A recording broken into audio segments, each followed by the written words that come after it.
Back here in Tampa, the temperature in the mid-80s. Heat index 93, a chance of showers. That's how it always is in the state of Florida. A little bit cloudy as we begin things. Tonight's crystal clear definition game brought to you by Bright House Networks. Hello from Bright House. And with Rondé Barber and Chris Myers, let's take a look at the Gulf Coast Honda dealers' keys for the Bucs. You know what? I think it starts with what I mentioned in the open. It's got to be the cornerbacks. There's no incumbent across from the expected starter, Darrelle Revis, and one of these guys is going to start. Hopefully not two. I think you look at Leonard Johnson, who had a pretty good start of his career last year. You know, they went out and got a second-round draft pick in Jonathan Banks, and everybody keeps raving about this guy, Rashaan Melvin. We're going to see a lot of these guys tonight. And briefly, Daquan Bowers has to step up. Coach Schiano said, I need every down play out of him. Yeah, we let Michael Bennett go last year. He's up in Seattle. Daquan Bowers is looking to be an every down player, according to Coach Schiano. We got 2 third-year DNs in him and Claiborne. We're looking on this group to improve upon that 27 sacks that they had last year. And Doug Martin and Vincent Jackson, tremendous seasons, but what about behind them? You know what? We're always looking for depth in the preseason.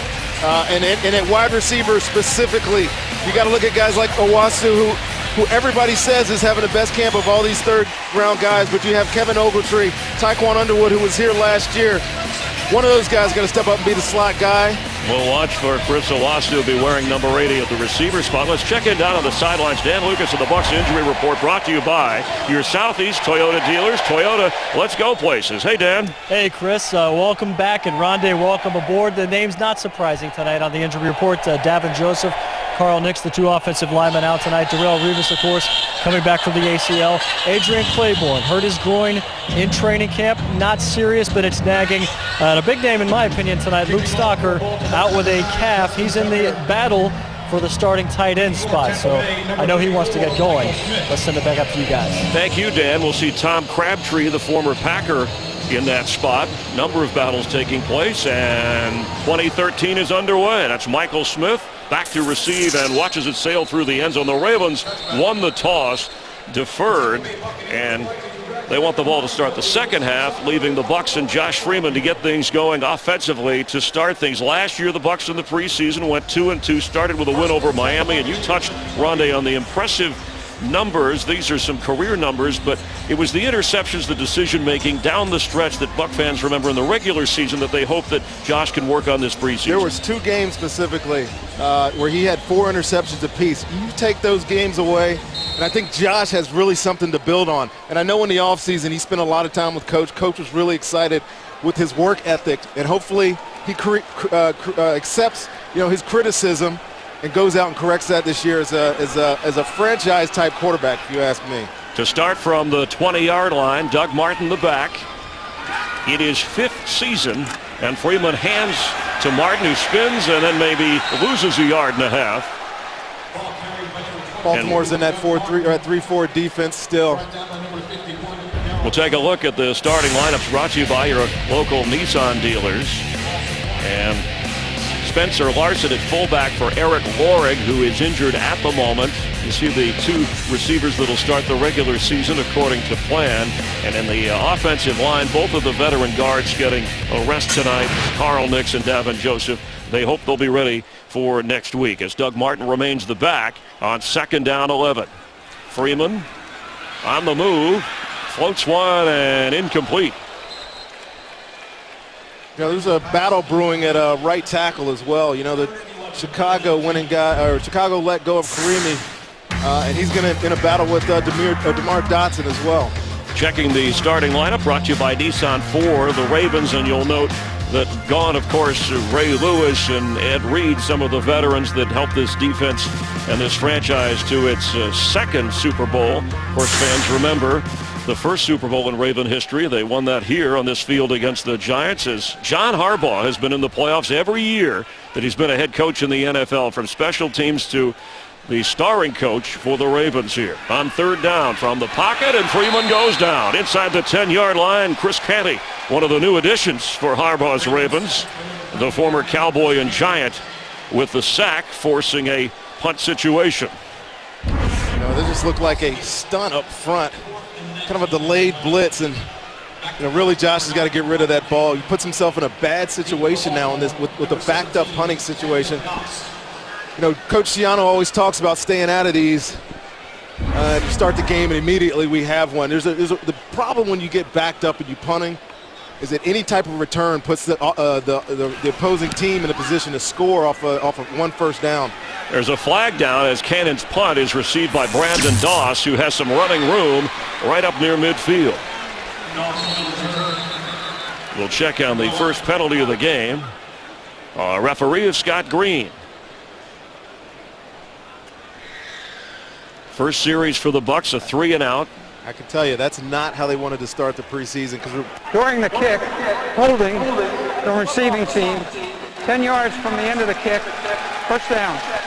Because we're probably only seeing a couple of snaps from Josh Freeman today, maybe 2 series before he gives way to the rookie Mike Glennon, who's second on the depth chart. So you definitely don't want to start with a 3-and-out. Get this defense on the field and see if they can give the ball back to this offense and they get a little bit more work in this first game. Greg Schiano, his second year as head coach here in the NFL with the Bucs. Closed captioning brought to you by Helicon Foundation Repair. We keep our promises. So the penalty, which we did not get a number on for the holding on the Ravens, backs them all the way up to the 27-yard line. And Ray Rice, who played, of course, at Rutgers for Greg Schiano when he was the coach there, in the backfield for Flacco, and gets the carry up just short of the 30-yard line. And there's Gerald McCoy, who the all-everything, who's been so outstanding for the Bucs, a first-round pick who has lived up to the hype and is only getting better. The starting lineups brought to you by your local Nissan dealers, checking the offense for the Ravens. And I know Bucs fans see Joe Flacco and say, hey, we hope that Josh Freeman can advance like Flacco and get to that next level. As they go with a hurry-up offense, and the pass is complete to Vontae Leach, who has a first down across the 43-yard line. And unless they hustle to the line again, we'll take a look at the defensive lineup for the Tampa Bay Buccaneers. Defensive lineup has Adrian Claiborne out of the game. We talked about Bowers at the top. Also Gary Gibson missing from injury, as you heard in the update from Dan a little bit earlier. On a 1st and 10 for the Ravens. Their first possession of the game. I was talking to a Baltimore coach that I know from earlier, Todd Washington, and he said if they get into the hurry-up, you're going to see a lot of quick plays. Probably that means Joe Flacco's only getting a couple of snaps. Akeem Spence is a guy worth watching from Fort Walton Beach, 4th-round draft pick out of Illinois, someone that even Gerald McCoy has been raving about. Dakota Watson and a linebacker battle with Jonathan Casillas, and Deshaun Goldson, one of those improvements in the secondary along with the safety Mark Barron. And Goldson has become a leader already for this Bucs team as Rice carries. Bucs got rid of that old guy that they converted to corner and brought in the all-pro. You're not Deshaun. Old in football years. Yeah, old in football years. Deshaun is one heck of a player now. I was actually surprised that they let him go from San Francisco. Talking about this old guy, you look good for an old young guy or something like that. I'm young to this. Young to broadcasting. Your first game in the booth on 3rd down, and Flacco floats it, and a nice grab by Rice, who gets down to the 41 of Tampa Bay. I remember when Doug Martin was drafted, and a lot of people asked Schiano, hey, is he like a Ray Rice kind of player? He is. There's a lot of guys that you could compare him to, but he's the most obvious one just because of the build the same. He's more of an every down player, just like Ray Rice is. It's interesting that that comparison comes from the guy that coached Ray Rice in college, and this is the guy he went out and drafted. And Flacco goes down. He stumbled a bit, and Lavonte David in with the sack. And we did a lot of this last year when I was there as well. There's only so many defenses that you have in the preseason, but this is one of our base blitzes. You see the play action actually gives Lavonte time to get in there and get to the quarterback. He didn't see him coming straight up the gap. Credit that to the guys up front, though. They got to create the space, and Lavonte pretty much a layup. Mason Foster and Lavonte David, outstanding linebacker play for the Bucs. Probably the best player on the Bucs defense last year as this pass is floated toward the sideline. Torrey Smith, no Anquan Bolden, and of course the tight end position for the Ravens. Ed Dixon and Dennis Pitta both out with injuries. If you're looking at Baltimore, and we're not because we're Bucs programming here, but they're looking to replace some guys too. Torrey Smith is going to step up.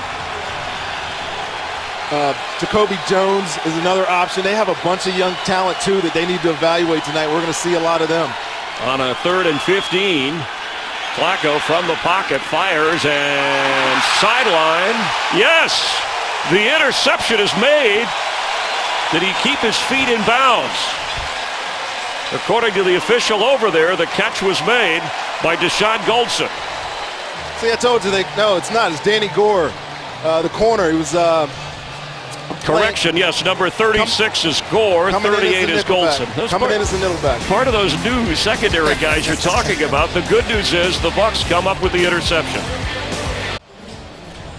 All turnovers, change of possession, have to be reviewed automatically, and that's what the officiating crew is doing with Danny Gore's interception on the sideline. Make sure he has possession. Tell you what, he had a great transition coming out there. One foot is definitely down. I'm sure the angle that we'll see from behind here might show if that right foot gets down or not. Either way, he's in. Either way, it's interesting to see that Danny Gore, who had some spot playing time with us last year, is in there at nickelback. There was a game last year we played at Philly, and they were on a last-second drive, and he had an interception that he dropped, and he got a lot of flack from a lot of people. I'm happy for this kid because he came in and worked his butt off, and it seemed like he was going to develop into a really, really good. It's confirmed. Interception. First down. To get back, he was going to be a really, really good corner, but his confidence was shaken a little bit by some of his missed opportunities. It's great for him in the preseason to get an interception.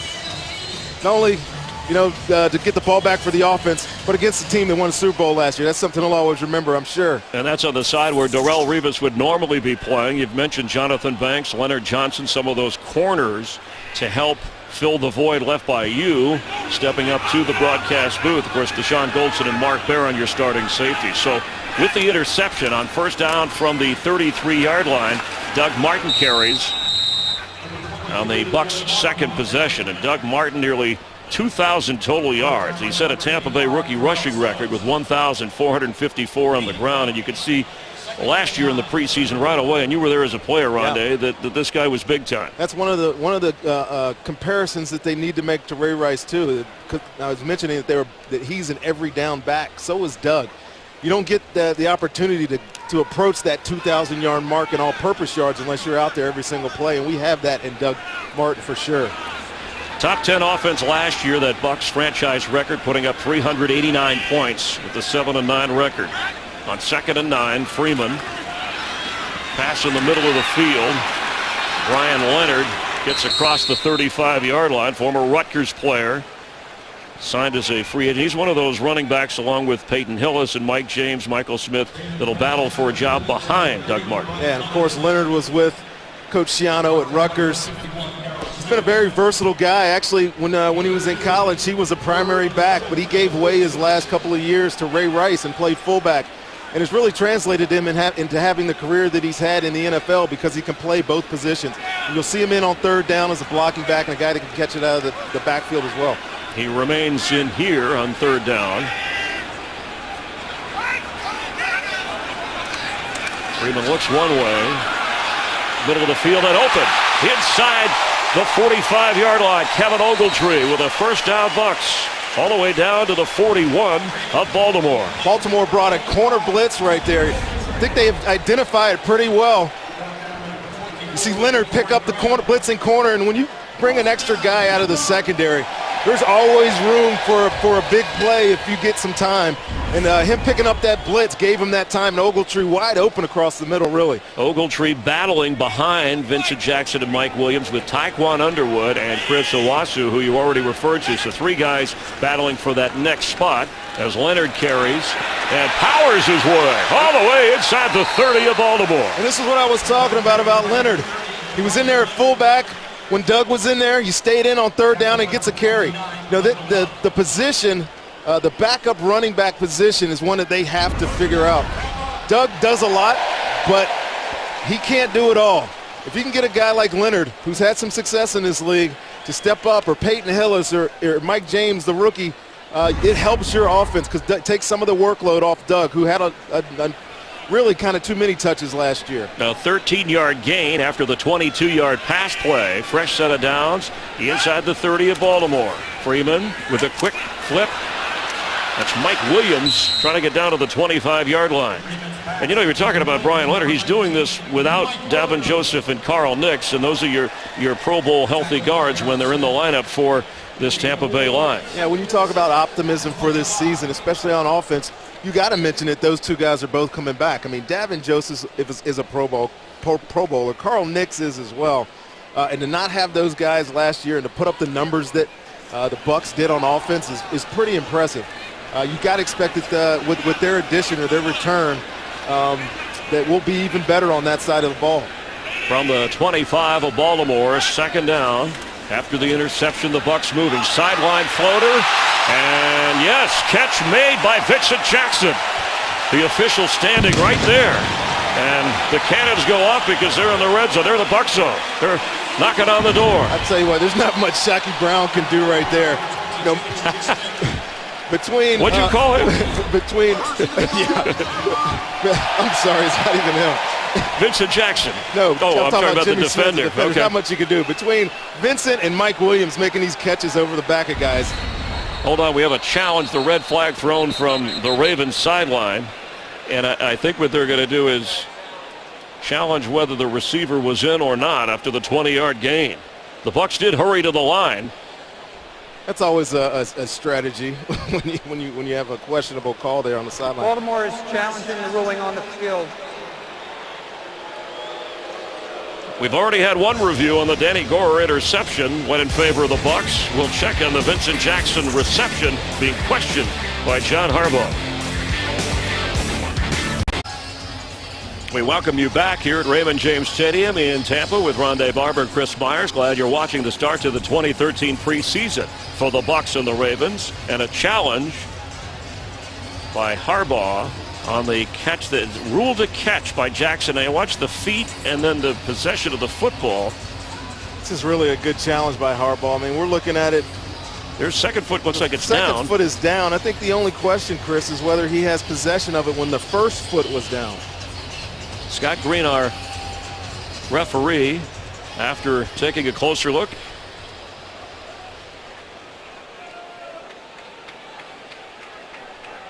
After reviewing the play, the receiver bobbled the ball, did not get both feet down in bounds with possession of the ball. Therefore, the pass is incomplete. It'll be 3rd down and 6 at the 25.5. So please reset the game clock to 6 minutes and 25 seconds. Takes the Baltimore gain is not charged with a timeout. from the 5-yard line of Baltimore back to the 25, and as importantly now, instead of 1st and goal, it's 3rd down. Yeah, it sets up a 3rd and long situation here. Good field goal range. You don't want to do anything to take it away from me right here, because really I want to see which one of these, see how the kicker does. We didn't even get to the kicking game. That was a big storyline in this week with Tynes not playing tonight. Having an ingrown toenail, and of course Connor Barth injured and out for the entire season. But first things first here on 3rd down. Need to get to the 21-yard line. There you go. And here comes a flag.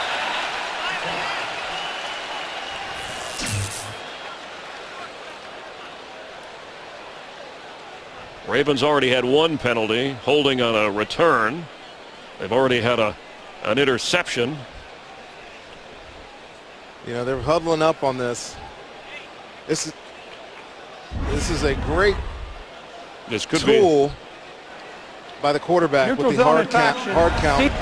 And it's a really a boneheaded move. Still 3rd down. Sorry to talk over you there, Scott, but it's really a boneheaded move by the D-end.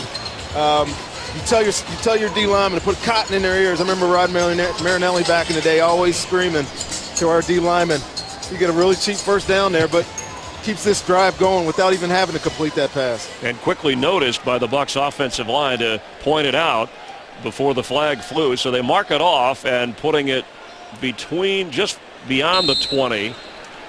So it'll still be 3rd down. We'll call it a 1.5 yards as Brian Leonard remains the back. Vincent Jackson on the right side, bottom of your screen.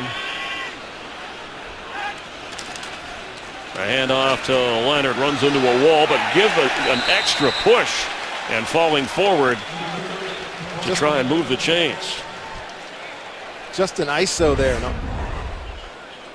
You know, you put the big back in. That's something he could bring if he makes this roster. You see his feet keep churning, spinning off a tackle, calling for that first down. They're back in the red zone. Brian Leonard, originally a second-round pick of the Rams in 2007, in the last 4 with the Bengals. Vincent Jackson splits out to the left, top of your screen. Mike Williams down on the right side. Ogletree, the third receiver. Freeman gives to Leonard. Knocked down right away. You know, Coach Schiano preaches a lot about red zone. He's real into situational football. If you see them get in that spread look right there, and you know, casual fan might assume that they're getting that to throw the football, but I think he knows, and he's trying to emphasize that good teams run the ball in the red zone. So I think that's why we started with the run right there. Brian Leonard, one of his heroes. Mike Allstott, as you said, growing up, I emulated him when I was in college, the way he played fullback. Leonard being used as the tailback on this drive. On second down, Freeman has time and throws way over the head of Mike Williams. That looked like miscommunication all the way. It'll bring up a 3rd and 9. Chris Owasu checks in. He's wearing number 80. Yeah, Chris is the guy we were talking about earlier in camp, having really kind of a breakout camp. He was with us last year. He only got in the game, in the Atlanta game at the end of the season, but I really think he has a chance. He's showing out, and I expect him to compete for this role as 3rd, 4th receiver. Mike James checks in at running back, the rookie from the University of Miami. On 3rd down, Freeman complete, but short of the first down. It's Ogletree who is crossing. It will bring up 4th and at least 2, depending upon the spot. And here comes the field goal unit. You know, Mike James, the rookie, he did a really good job picking up that pressure right there. Give him time to find Mike Williams on that cross. But here we go. Here's our kicker. Here, Derek Dimke with Michael Caine in the holder. And Dimke, because Lawrence Tynes has the ingrown toenail, he was signed when Connor Barth was hurt playing hoops in the offseason. The 29-yard field goal try is good. Dimke for 3. The Bucs take advantage of a Flacco interception, and after the drive stalls, they get 3 and lead in the preseason opener. Tampa Bay's only 4 p.m. news broadcast starts August 26th with News Channel 8 anchor Stacy Scheibel. Get the news that's on your side on your schedule. The convenient newscast only on News Channel 8. That's starting at 4 for a full hour. The only place at 4 p.m. in the area. August 26th. And, of course, you know, those afternoon showers, you'll get updated weather and everything you need to get you through the rest of your afternoon and evening. Our scoring drive, the GMC scoring drive. We are professional grade. 11 plays, 56 yards, as Dimke, who's kicking off, booted the field goal to give the Bucs the lead and drives this into the end zone, and it's DeAndre Thompson bringing it out. And Thompson stops short of the 15-yard line. Adam Hayward, the special team star for the Buccaneers for so many years, made these special teams play. Ravens take over on offense in the opening quarter here, trailing 3-0.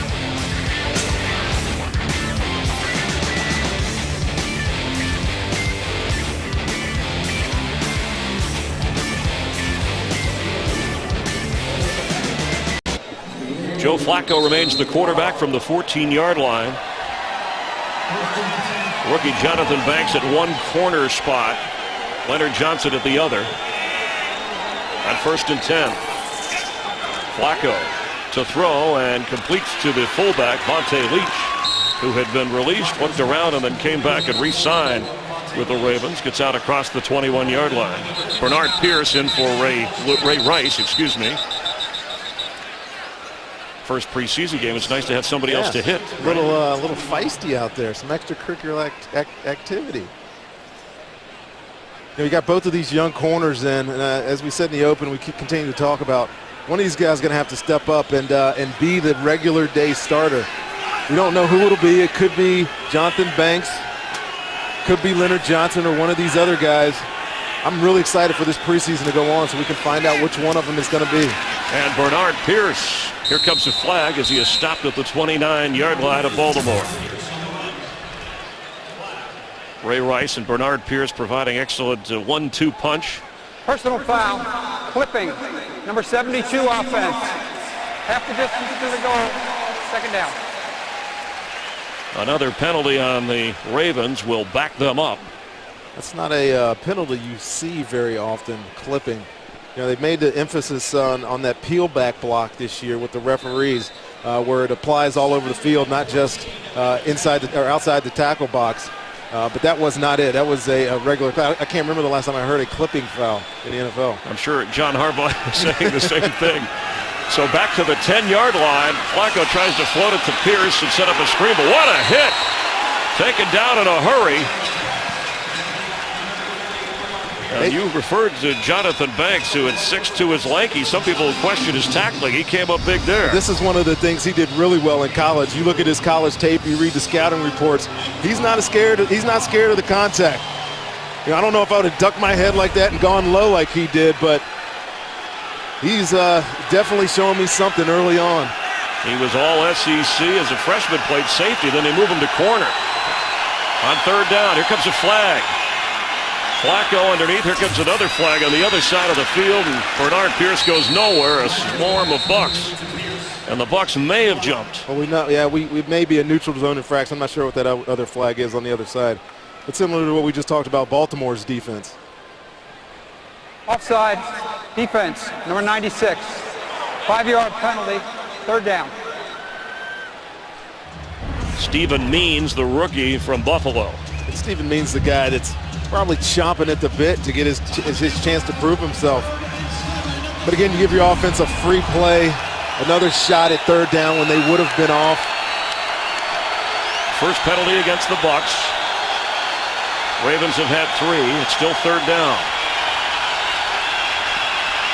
He hesitated but completes, trying to get a first down, and across the 25 and going out of bounds is the speedster Torrey Smith, who came on last year.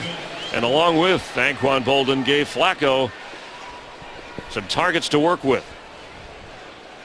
It looked like they were in some sort of zone. I don't know if it was the nickel or if it was the linebacker. Somebody. We don't have time to look at a replay because they're hurrying to the line, which I want to ask you about this approach of the fast pace. Another completion across the 35-yard line. You know, a lot of offenses are going to this just because it tests your guys, the defense, mentally and physically. Now, one of the benefits of it is that there's only so many defensive plays you can call. You don't have time to relay what's going on. So you make the middle linebacker will make a quick call. Obviously, the offense knows what they want to do, but it's just this perception that something's happening right now. And that catch was by Vicente Shenko, who was just recently signed with the injuries, as the carry made here on second down 2 by Pierce. And Daniel Teo Nesheim, who started 14 games last year, got the start over Claiborne. Claiborne still had, after the knee surgery, that groin problem. Yeah, Teo was a great addition to us last year. Probably one of the reasons we were top in the leagues in run. He really works hard at what he does. He's undersized. He doesn't have the ideal look, but you can't fight his work ethic. On third down and 2 from their own 36-yard line. Flacco with time and knocked away from Jacoby Jones. And incomplete. Yeah. Getting there in a hurry. Danny Gore again. He's had 2 opportunities to make plays, and he's made both of them. He's rolling around on the field as if he's in pain.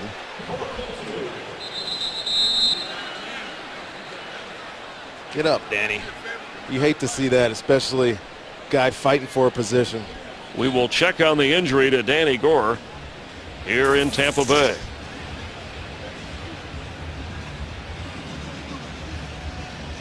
Dan Lucas will check on the injury to Danny Gore, who was able to work his way off the field. We will check on the shoulder after making the play, forcing Sam Cook back to punt. And back to receive, Eric Page, backup receiver. That's an area where the Bucs are looking for somebody to step up in the return game. Yeah, when we were talking to Coach Schiano earlier today, he mentioned that Page was going to get some looks at returner.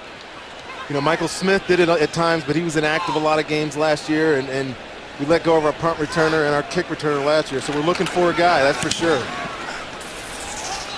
Page backing up inside the 13 and has a little bit of room. Stopped short of the 20-yard line. And there's a flag down way back at the Ravens 31 and 35-yard line. The Bucs got a new special teams. During the kick, holding 84 of the receiving team.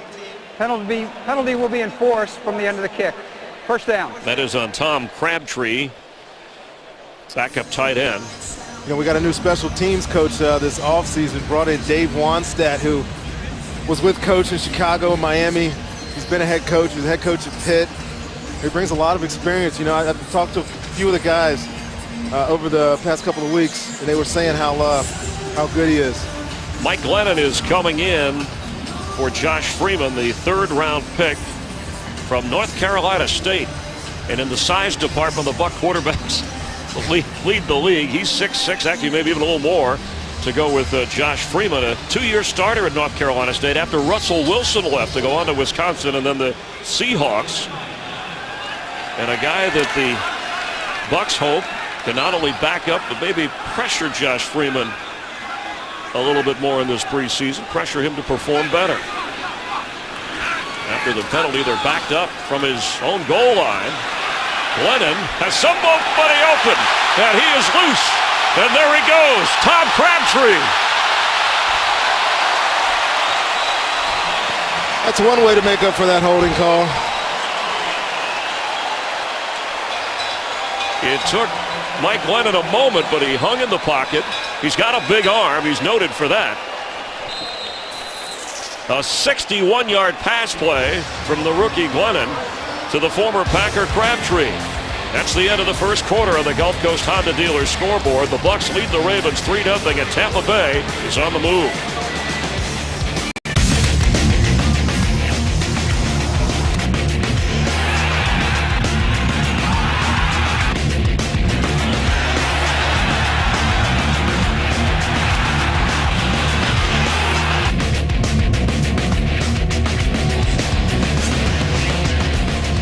Starting the second quarter, that's Mike Glennon after a 61-yard connection to Tom Crabtree, and now at the 33-yard line of the Ravens. You know, we talked about coming out, backed up and coming out situations. You know, one of the things Coach Schiano talks about constantly is finding a way to get out of the situation just in case you have to punt. And one of the ways to do it is quick passing and shots down the field. Now, this wasn't necessarily a shot, as in a deep pass play, but it ended up being that because the defense is ready to play so quickly to the flat. Mike James in at running back. The quick pass to Owusu, and he gets down to the 25-yard line of the Ravens. Owusu from Stanford and from Westlake Village, California. Here's Crabtree, who checks back in his fourth year from Miami of Ohio. But Owusu, you've talked about him at the top of the show in that battle with Kevin Ogletree and Tyquan Underwood for the third receiver spot. He was always a fast guy, but it seems like he's turning more into a complete receiver. You know, last year he was mostly a slot guy for us back up, but he's on the outside now. Hand off to James. Mike James, the 22-year-old from the University of Miami, drafted in the 6th round. And James, a guy in a battle with Brian Leonard and Peyton Hillis for the backup running back spot. You know, this is a guy that played at Miami, never was a 1,000-yard rusher, but was so versatile. Coming out of the backfield, catching passes, running, he was their leading receiver. To me, to make this team, he's going to have to impact himself on special teams. Hand off to James. And that last point that was up there on my scouting report is we used to have a guy named Ernest Graham, and everybody in the building tells me they remind him a lot of E.G. Boy, was he a player, especially in preseason in August, and then became a star before the injury. Yes, he was a guy that made his name on special teams. was a great backup running back. And when he got his opportunity, he turned into a really special player. Mike James at 5'10", 220. So he gets the first down with Glennon at quarterback. Freeman worked the first 2 series. Led the Bucs to the field goal. Mike James carries again, working against that Raven defense. You know, Mike Glennon and into the Bucs zone. We'll talk more about Mike Glennon in a moment. Let's check on the injury situation down on the field and Dan Lucas. Well, Chris, Danny Gore injured his groin breaking up that pass play. His return is questionable. He's also the guy who made that interception early in the first quarter, so he's off to a good start, but a groin injury. Thanks, Danny Dan. Gore. On second down, call it 6. Ravens threaten extra pressure. Here it comes. And incomplete. Or is it a fumble? Ravens are pointing as if it's a fumble. And the official says yes. Was the arm going forward, or did he just lose it when he was adjusting? All turnovers are reviewed, and we'll see. It looks like he's trying to let go of this ball. And there's no tuck rule this year. Thank goodness they got rid of that. Yeah, ridiculous that description. was one of the worst design rules in football, and thankfully it's gone. The arm looked like it was going forward, but as you said, the officials will review it. But on the field, it's ruled a fumble by Glennon. Recovery, Ravens.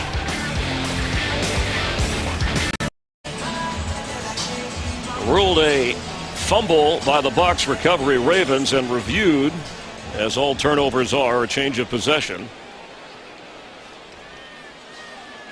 Scott Green went over. After reviewing the play, the quarterback's arm was going forward with possession of the ball. Pass is incomplete. It'll be third down on the 17-yard line. Let's Please reset the game clock to 12:46. You know, they clarifying up the tuck rule kind of clarified up this rule as well. You know, if his arm is in that motion, it's going forward, and he has possession of the football, it's not going to be a fumble. And that's exactly what that was. Although it was hard to tell, I mean, I think it was a good decision by Scott Green and the review crew up here. And plus, it gives us another opportunity down here. Well, and I was going to say, the idea is to get it right. So yes. You appreciate the officials going through the process. Darrell Smith had the sack or the pressure. Courtney Upshaw loses the fumble recovery. And so now the Bucs and Mike Glennon keep the football. Third down. They need to get down inside the 12-yard line of Baltimore. Here comes pressure. Quick floating pass inside the 5, and he couldn't hang on. It was Owusu, or as it goes into the end zone, the official is ruling him no catch. It was a really good throw, really well-designed back shoulder throw. I'm not sure if the corner got a hand in on that and knocked that out, but you see him recognizing pressure, which he didn't really do a good job of the first play. Yeah, see. Well, he sold it pretty well afterwards. Yeah, that's one of the things. Make them make the call. So here is Dimke, who has one field goal. At Illinois, he was an 85% kicker from 35 yards. And he is 2 for 2. He is winning the place kicking job so far here in Tampa Bay. 12:34 remaining in the first half, and the Buccaneers with a 6-0 lead over the Ravens. Buck fans, you want to win some tickets? News Channel 8 and the Bucs are teaming up to give away 5 pairs of tickets to 5 lucky winners. Go to News Channel 8's Facebook page, like us, then enter to win. Good luck. Take a look at the GMC scoring drive. We are professional grade. 77 yards, covering 8 plays, and then the Dimke field goal. The rookie kicker signed as a free agent from Illinois, who fortunately has an opportunity with Tynes injured and Connor Barth out, and he's kicking off here, providing all the scoring so far. This is Thompson for the Ravens, weaving his way up across the 21-yard line. Yeah, he's winning that job in absentia right now. he was out kicking, at least from what the coaching staff was saying in camp, but that's different than a game, and he's held up as well in the process. But to his credit, he has had a great camp so far this year.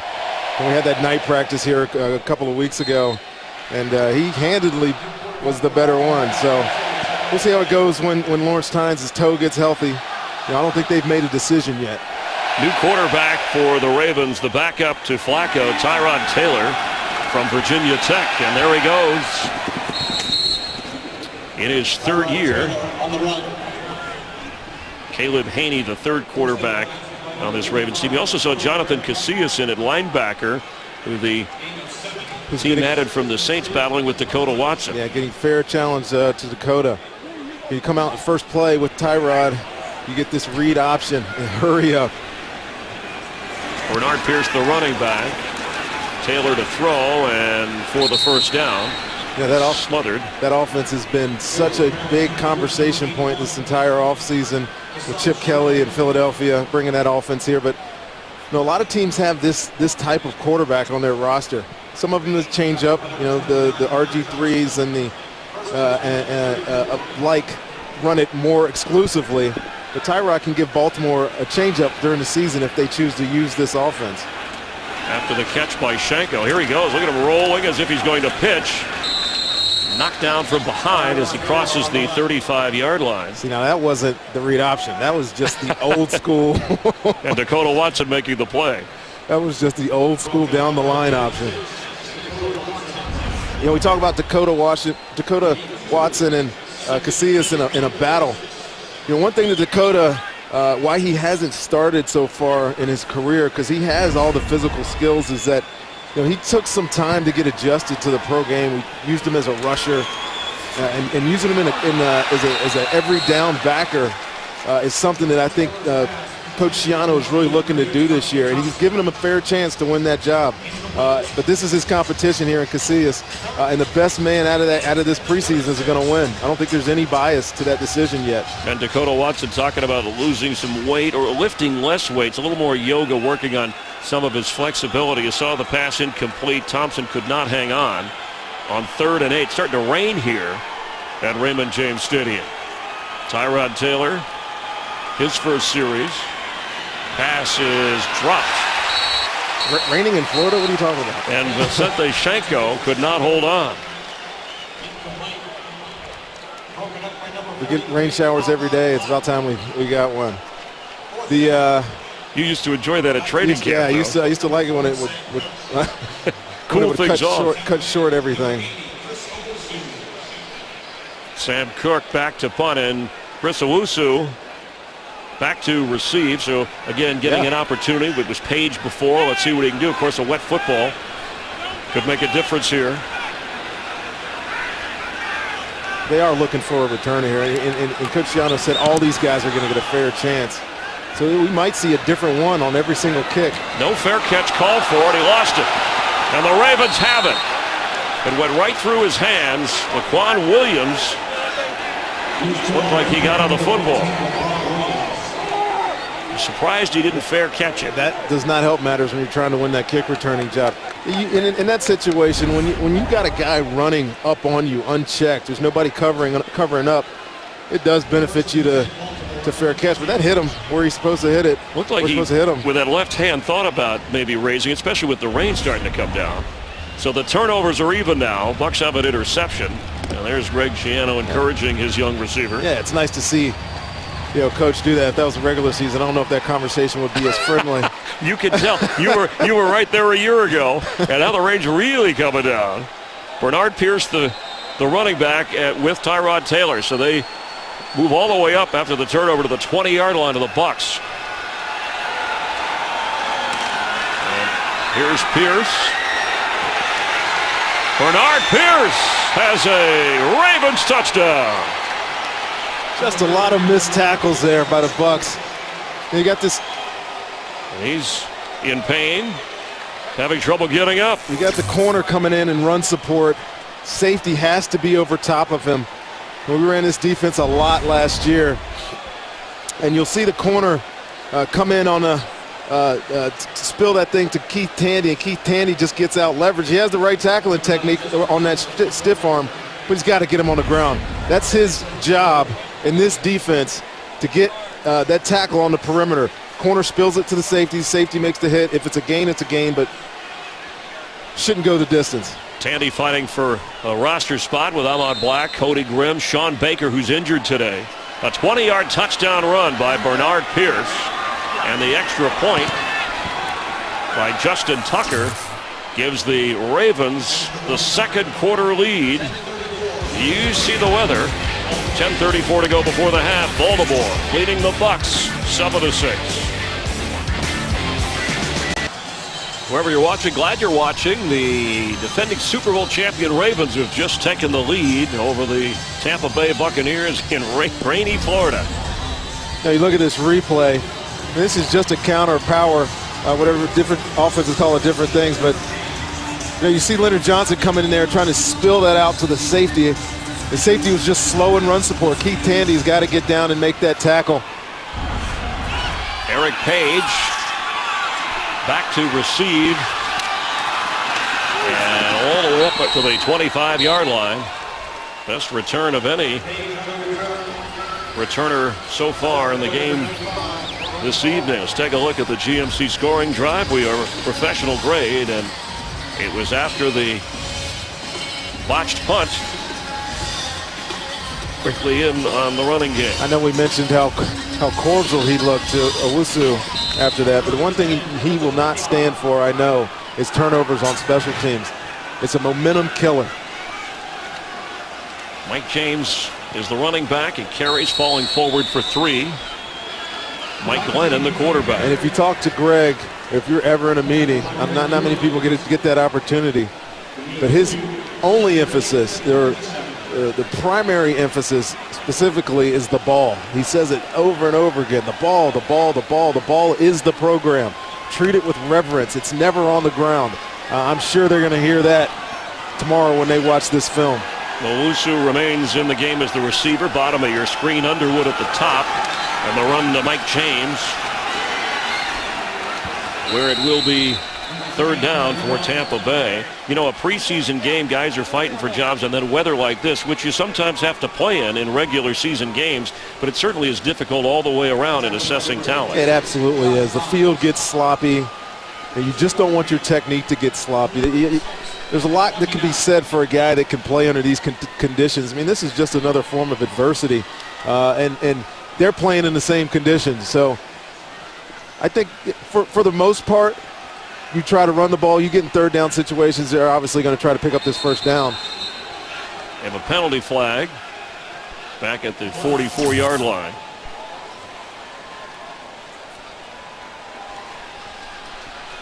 But to continue, yeah, especially in the preseason.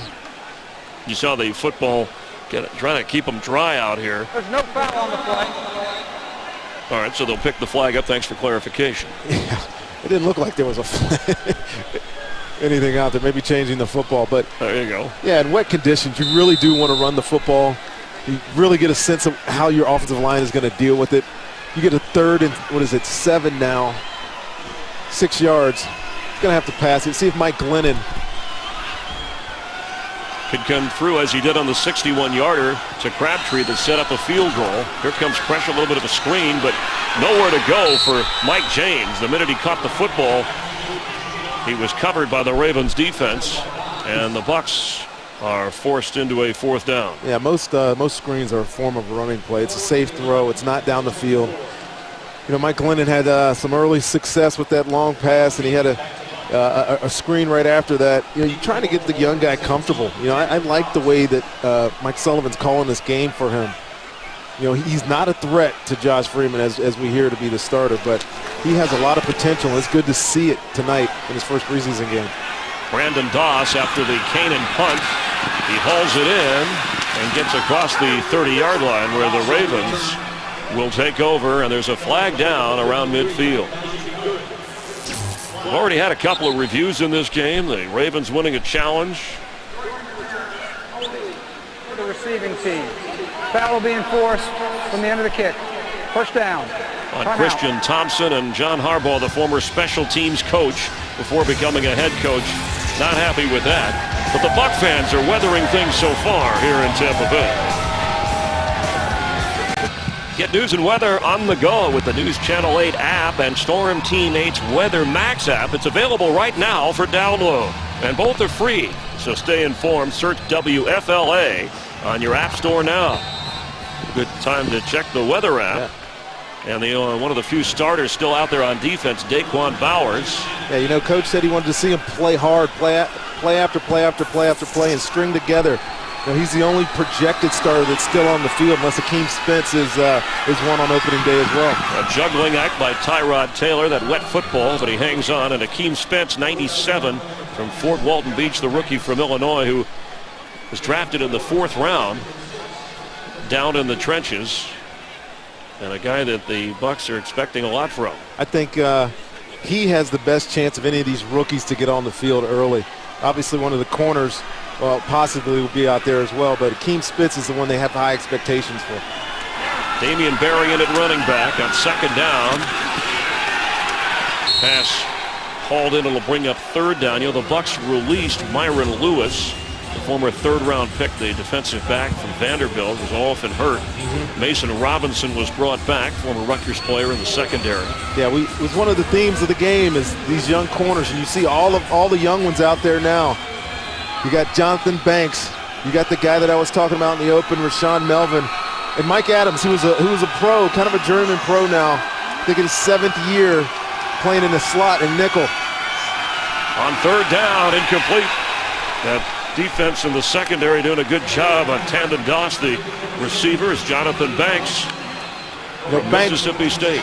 Banks, a lot of people say he's more accustomed to playing zone, but when you're built like this, you got long arms, you got quick feet, you can absolutely play man coverage in this league, and he showed it right there. And now in the punting situation here, and there's Banks again. He was all SEC, terrific blitzer. They wanted to put a little bulk out with that length he has. Here's Sam Cook and Brandon Smith now back to receive the punt, wisely waving everybody off as that kick goes out of bounds over on the Ravens sideline. I'll tell you what, this rain has not slowed down at all. I do not. If I was a returner right now, I don't know if I'd want to field a punt right now. Talking about the secondary, of course, Darrelle Revis, who is being rested here. We will hear from him at halftime talking about the target date of making it for opening day, among other things. Let's listen to the newest Buck. I see a lot of excitement out of the players, out of the coaches as well. Just me, I'm not saying it's all me, but just me stepping in and getting traded and meeting everybody. It's a new excitement, I think, here in Tampa Bay, which is awesome. We will hear more from the former Jet at halftime, who hopes to be active on the 7-on-7 drills, taking it very carefully. Yeah, I mean, he should take it carefully. You invest a lot in the guy. He's talking about excitement. I don't know a person in Tampa that isn't talking about him being that excited. That's why we're excited. Yeah. Deshaun Golson's obviously a huge addition in the secondary as well. You know, some of these draft picks these guys are going to play, but we all want to know how Darrelle Revis is going to respond on that knee and if he's going to be ready for Mark Sanchez and his old team on opening day. It's such a good story. You would hate that if he wasn't back. But he says he's got to get back into 7-on-7 drills, and I'll lead into team drills and et cetera and et cetera. He's getting to the point really in the preseason where he's, I think, ready to take that step and hopefully not have a setback. That's what they've been talking about all week. He's taking steps, he's continued to progress, and he hasn't had a setback yet. So as these weeks go on, maybe week 3 of the preseason, when most of the starters get the majority of their time, we'll see Darrelle Revis get some action. You know, Coach Schiano, I think, is on record as saying he doesn't need to see him. And I think everybody's probably saying, just get him to the opener. We don't need to see him either. But he's learning a new defense. He's learning to work with new guys. And I think we probably want to see if he's that shutdown guy in this defense like he was in New York. You see, look at the 2 head coaches, Rondé, as the rain comes down, not wearing raincoats, but all the assistant coaches and some of the players have the rain gear on. They're showing that toughness to their guys. Yeah, I was with Mike Tomlin for a long time. He's up in Pittsburgh now, and he always says the coldest, wettest looking coach is the loser. So. All right, it stays with you. Here's Glennon. Sideline throw, and it's incomplete on first down. Intended for Taekwon Underwood, and there's a flag down. Taekwon had how you play this, because usually you'd be saying there's no there's no pass flag. interference. I watched you on the sideline all the time. What are you talking about? There's no flag there. Interference. Defense. 23. Ball will be placed at the spot. First down. Yeah, Shockey Brown was clearly beat right there by Taekwon Underwood. You see him starting to run by him, and the only thing he could do is grab him. Although that ball looked like it was floating out of bounds. I don't think there's an uncatchable rule in the NFL anymore. But it is a spot foul, and you get some chunk yardage on that penalty. Underwood, one of those former Rutgers players, as is Brian Leonard, who is the running back on first down. And Leonard gets the carry, looking for a hole, gets inside the 40 of the Ravens. You know, Mike Glennon, while we're talking about Rutgers, he was recruited by Greg Schiano when he was at Rutgers. And of course, Glennon went on to North Carolina State, but Glennon's father, John Glennon, is an attorney who went to Rutgers School of Law and then went into the U.S. Merchant Marine Academy, where he played golf, and his expertise is in industry law. But there's a Rutgers tie-in some way. I don't think anybody's surprised anymore about that connection. When we hear a Rutgers connection. You know, the thing is, there's been a lot of good players that come out of Rutgers during Coach's 11 years there. I think one of the reasons he was hired in the NFL, he prepared players for the big stage. Going deep down the sideline is Glennon, and incomplete. And there's a flag down at the 5-yard line. Chris Owusu was the intended receiver. Shockey Brown again beat here. You know, the ball's a little underthrown. He let it out of his hand. Mike Glennon let it out of his hands a little late. It looked like this was his maybe second or third option on this throw. But it was underthrown. Owusu went to come back to make this catch. And he just... Defense, number 23. Will be spotted. Spotted foul. First down. And Shockey Brown just face guarded him, basically. That's one of the toughest positions to be in as a corner when you're in that trail position. The only thing you could do is tell yourself over and over again not to panic. And he looked like he panicked right there because he knew he was beat. After a 34-yard pickup on the penalty, here's the handoff to Brian Leonard. Bucs trying to rush the snaps. 2 pass interference penalties setting up this drive. It'll be second down and goal. You know what, Chris? Chunk yardage is chunk yardage, whether it's completion, whether it's a run. And the rain has let up a little bit. Yeah, well, I asked for it a second ago. Or Steve Jervey made that call, didn't he? There you go. If anybody was checking on there. The weather message. Check your app. You got on that app, and you were able to track that. Second down goal. That's Taekwon Underwood in motion. The handoff to Leonard. And touchdown, Buccaneers. It took him a while, but he got through the pile. Chris, Brian Leonard is impressing me right now. He's got some nifty feet. Jump cut right there, which you wouldn't expect out of a guy that big. And I know I mentioned earlier when we were down in the red zone that good teams like to run the ball in the red zone. I guarantee if they wouldn't have made it there, they would have ran the ball again.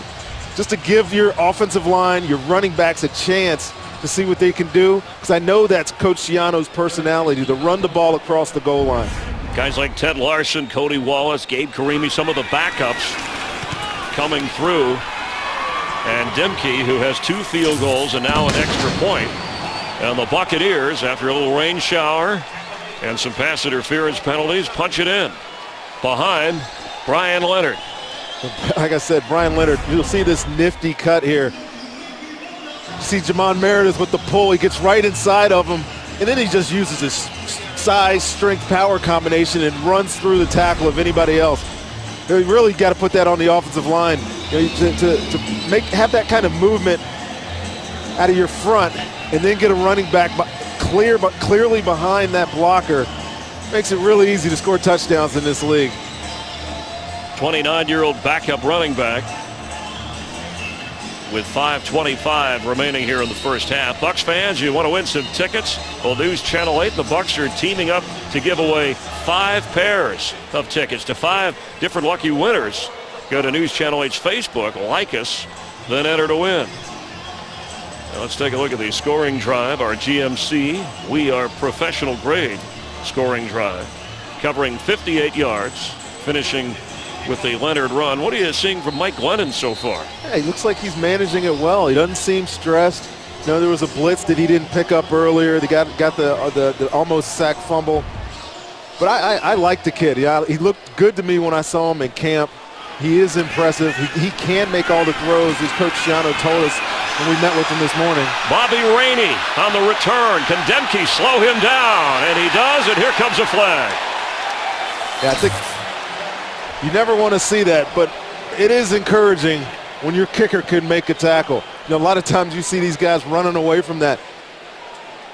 Well, after a couple of special teams penalties on the Ravens, this is Bobby Rainey. Horse collar tackle, number 3, 15 yards from the end of the play. First down. I'm telling you, that was a really good job by him. By Demke. By Demke, not really. Did he get? Yeah, he got the horse collar, but turning that back, making the returner cut back against the grain. He obviously got the horse collar, got him on the ground, but that was very well done. I'll give him. I'm applauding him right now. Yeah, I mean, if he does it, it's a touchdown, a 58-yard return for Rainey, and then you tack on the 15-yard penalty. But Demke, at the moment, keeps the Ravens out of the end zone. They're at the 26 of Tampa Bay, 1st and 10. Hand off Damian Berry. Here comes a flag. Berry, a former Hurricane from Belle Glade, Florida. Holding, number 63 offense. 10-yard penalty, first down. Penalties piling up on the Ravens. Yeah, one of the things that we talk about is big plays, and when you get it on a kick return, it's just like a sudden change for the defense. It's an uncomfortable situation that they're in, but it's also an opportunity. We used to talk about this one, back when Monty's days, that sudden change chances were an opportunity, to show your greatness. So we're going to get a chance to see if the Bucs defense could step up here on this sudden change opportunity they got. On first down and 20, Berry carries. Ravens and Bucs, each team with all 3 of their timeouts. We have the 2-minute warning. Touchdown from Pierce, ran it in for Harbaugh's team, and then moments ago Brian Leonard running it in for Shiano's team. That was a great tackle by Casillas there. He avoided the block. Now, I'm telling you, that's that battle between him and Dakota. It's going to play itself out really nicely, and I think one of these guys is going to have a great chance to showcase in this defense when the season turns around. I'm interested to see which one of these guys wins it out. Taylor's pass incomplete. It'll be 3rd down and 19. And up in the booth with Rondé Barber. How are you enjoying this? I know you miss it. Your wife came up with the kids before, wanted to wish you luck. She said it's safer up here. Yeah, it's much safer. Probably doesn't get to root for me as hard. I think she comes to the game. She came to the game with me today just because the feeling is still there, walking into the stadium. Oh, hopefully she'll be watching and critiquing. Yeah, right? Well, I take criticism well. On 3rd down, the screen to Berry. And down inside the 25-yard line. Especially from my wife, I take criticism very well. That's part of the deal.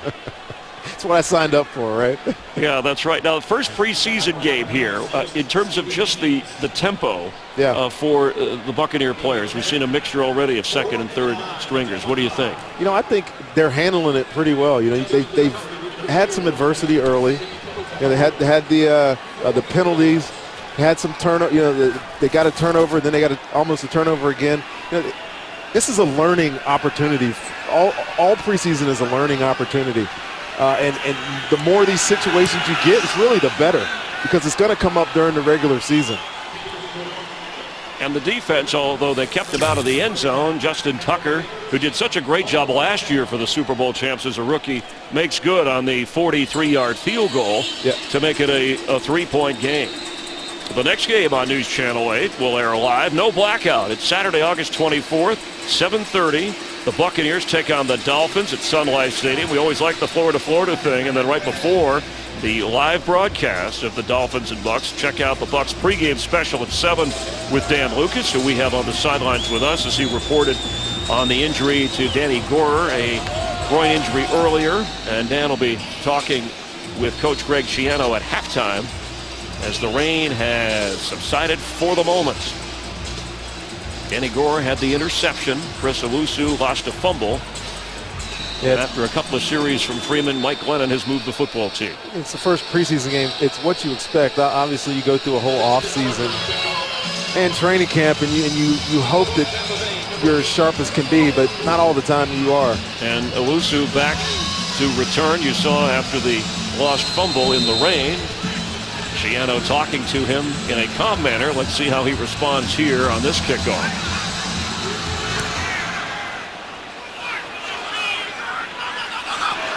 He's got it. And stopped at the 15-yard line.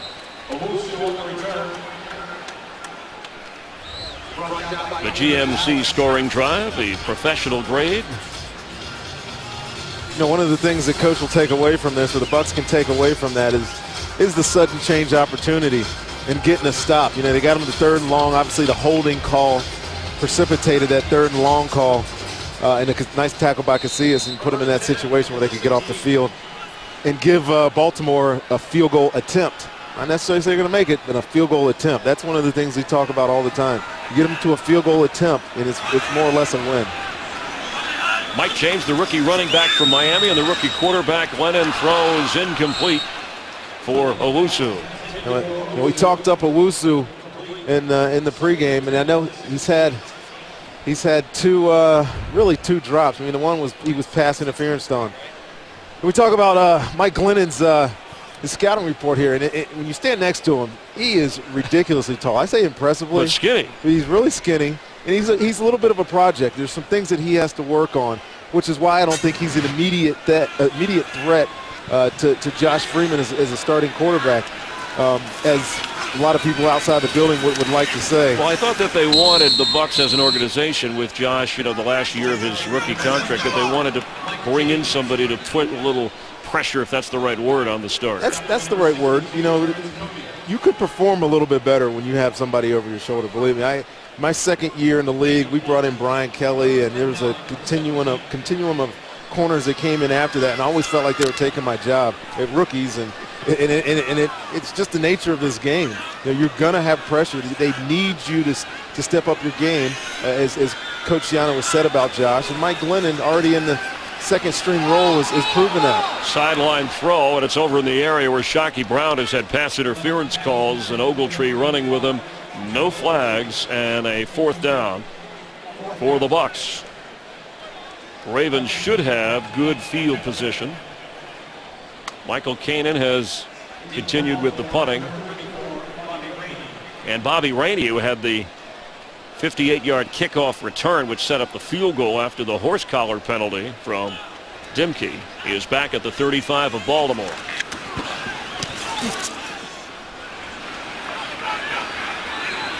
Rainey on a rainy night in Tampa Bay.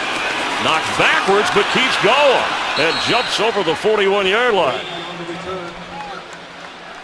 Early in preseason, games always a little sloppy on the tackling. 53-yard punt and a 13-yard return. If we were looking at the Audi player of the game so far, and we know that a lot of the starters are taking a breather already, where would you lean? Yeah, I'm going with Dimke. Dimke, all right, 2 for 2 in the field goal department. He's got 7 points already. Danny Gore with an interception and a big 3rd down breakup before he went out with the groin injury. And certainly Brian Leonard, as you said, has impressed you. Yeah, and he had the touchdown saving tackle as well. You know, really, if I was going to say, it'd be Brian Leonard. He's getting... Yeah, you can't give it to a kicker. Right? This is a timeout for Tampa Bay. So the Bucs will have 2 remaining. And at 2:13 here before the half, the Ravens have all 3 of their timeouts as they're at the 42. And we talked about depth on offense and finding capable backups behind Doug Martin. You got to say Brian Leonard has showcased himself today, not only as a runner, but as a blocker, as a fullback, as a 3rd down back. He scored the touchdown. And obviously, he's a favorite of Coach Schiano, just because of the connection.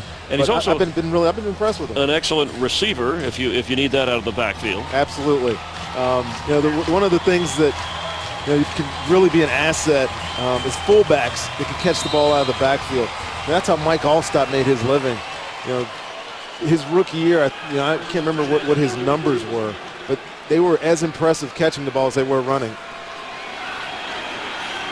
On first down, Taylor to Damian Barry, who gets up to the 48-yard line of the Ravens. You were talking about Brian Leonard, and he said in terms of Mike Allstott that he emulated him in college playing running back and fullback. He said he always watched game film and watched him on TV all the time back in the day. And if he does just some of what Allstott, the A-Train, did for the Bucs, then you're doing okay here in Tampa Bay. We have reached the 2-minute warning in the preseason opener. The Bucs lead the Ravens 13-10. Every night at 11 on News Channel 8, get the most up-to-date news, weather, and sports. Keith Cate, Gail Siren, Storm Team 8 Chief Meteorologist Steve Jervy, and, of course, Sports Director Dan Lucas, who's here with us every night at 11 only on News Channel 8. Our Suncoast drive of the game will be taking a closer look at the possibilities there. Josh Freeman moved at least on his second possession, moved the team. Then we had the touchdown drive capped by Brian Leonard that you talked about. Yeah, I mean, now that one was it was impressive in the way that we scored the touchdown. Obviously, the two pass interference calls for the bulk of that drive. But at the same time, it was our only touchdown of the night. Brian Leonard showcasing some of the skills that we think are going to make him a very good backup to Doug Martin this year. Could be the Hyundai drive of the game, but right now the Ravens are driving, trailing by 3 on 2nd down 4, 2 timeouts remaining. Handoff. Again, Damian Barry has been getting the workload to midfield and a pile up there. Bucs #1 against the run last season. Daquan Bowers, talked about him showing up every play. He showed up there. That was a great tackle to give themselves a chance on 3rd down here. On 3rd and 1, Taylor to throw. Catch made as he falls. Here's a flag down to the secondary as Deontay Thompson held on inside the 45 of the Bucs.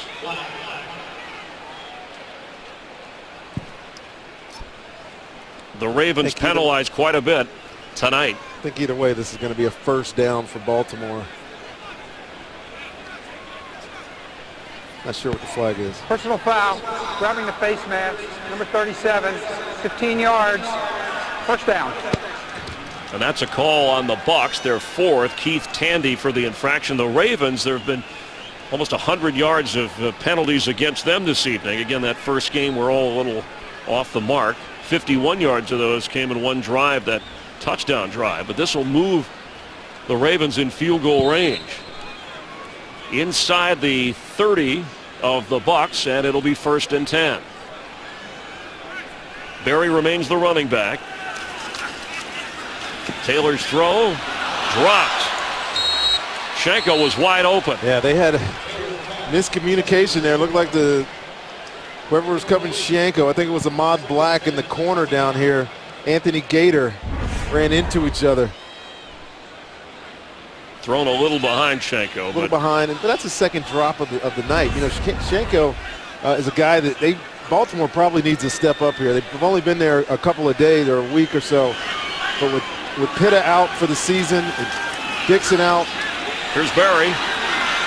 Damian Barry down to the 15 for a 1st down. They have Billy Bajema as a tight end, more of a blocking tight end, and Shenko, of course, so much a part of the great season for Flacco, the 22 touchdown season, and then Flacco went on to become the Super Bowl MVP and get that $120 million contract. He opened the game, and after a few series, handed off to Tyrod Taylor, who hands off to Barry, who is bottled up and held right there at the 15. And we're going to get a timeout. This one will belong the Ravens. Will use this timeout. Each team with 2. And 47 seconds remaining here in the 1st half. Greg Schiano in his 2nd season for John Harbaugh was impressive. He's been in the playoffs every year. He's been a head coach. And then, of course, capping it with that Super Bowl against the 49ers.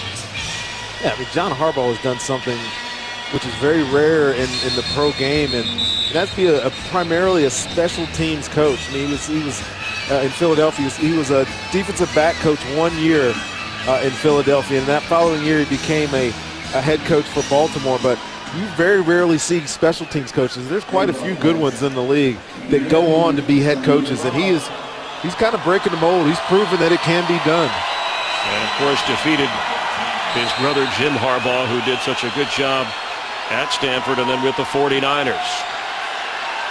On second down 10, Anthony Allen checks in. Taylor is floating it and caught by Shanko. Looked like Taylor was going to run. Had the Bucs defense on their heels. He had the opportunity to run there. Could have got it out of bounds and saved the clock there.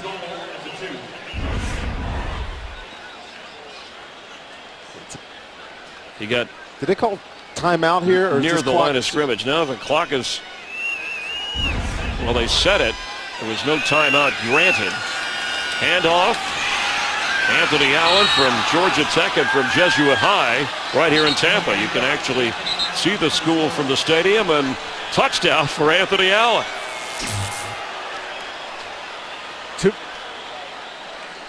And I got to wonder if his knee was on the ground there. I'm not sure. Well, the scoring play will be reviewed. It looks like we have a player injured as well. And did he have possession of the football? Lazarius Livingston, the free agent from LSU, is the player who is injured. There's a lot going on there between the clock running, the Ravens hustling and handing off to Anthony Allen, who came into the game on the previous play, and the ruling on the field is touchdown. But let's take another look as it is being reviewed. Broke this tackle initially of Haywood Adam, but it looks like his knee goes down and he drops the ball. Yeah, that's definitely. Yeah, the ball's out. So that ball is definitely on the ground. But did he recover it? Across the goal line for the touchdown, because it looked like the Bucs were right there, but Allen came up with the football. I'll tell you what, we've had some pretty interesting reviews today already. You see the job, how tough the officials have it who watch the replays, and the communication. I just don't, even if you're giving it to the Ravens, wouldn't you just put it down at the goal line? I got to say that's short of the goal line. Even though he's a Jesuit High Tampa guy, right? No, he's a Tampa guy. I'm not giving him that touchdown. No, not against this Bucs defense. You know, they're not going to give it up either. Livingston has been helped off the field. We'll get a report from Dan Lucas. Already Gorer with a groin injury for the Bucs in the first half of this game. And the official review is continuing. We're trying to present every angle we have. So that's not a score. He recovers, and the ball. It's going to be tough to overturn. It'll be tough to overturn. I mean, it's got to be conclusive. Yeah, I guess you have to go back to the. It has to be evident that this ball was not possessed over the goal line after he fumbled it. And you have to have a clear recovery at the finish of the play if you're going to change the review or reverse it. I'll be real interested to see how this one goes. I can't give you a call here. Mark Burns is our instant replay official. Ted Campbell, the assistant. They have worked out. Every year the league tries to improve the system to make it efficient, to make it fast, and at the end of the day to get it right, which they have in the game so far, when we had a couple of plays, a fumble ruled, and then it was an incomplete pass. Our referee, Scott Green, has been busy and on his way out from taking a look. Ruled a touchdown on the field. After reviewing the play, the ruling on the field stands. Touchdown. Well, after all that. Well, I think the point of the ball was on the goal line. Fans don't like it. And again, it wasn't conclusive that he didn't cross after he recovered it. You gotta give him credit. He's real low there, powering through that tackle.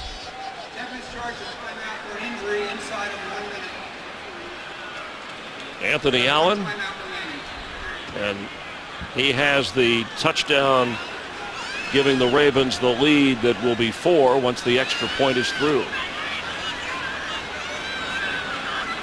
Justin Tucker, who has an extra point and a field goal already in the game.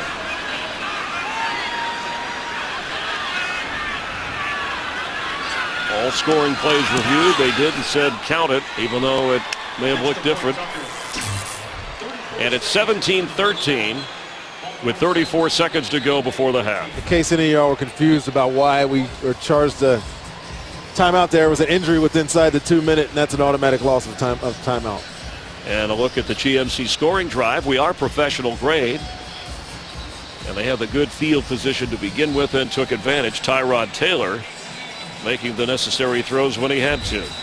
He had a drop on that drive, but then Shanko came back with the huge catch down there on the 2-yard line that led to that 2-yard Allen touchdown. So you get 2-minute situations, you're trying to avoid those, especially at the end of the half.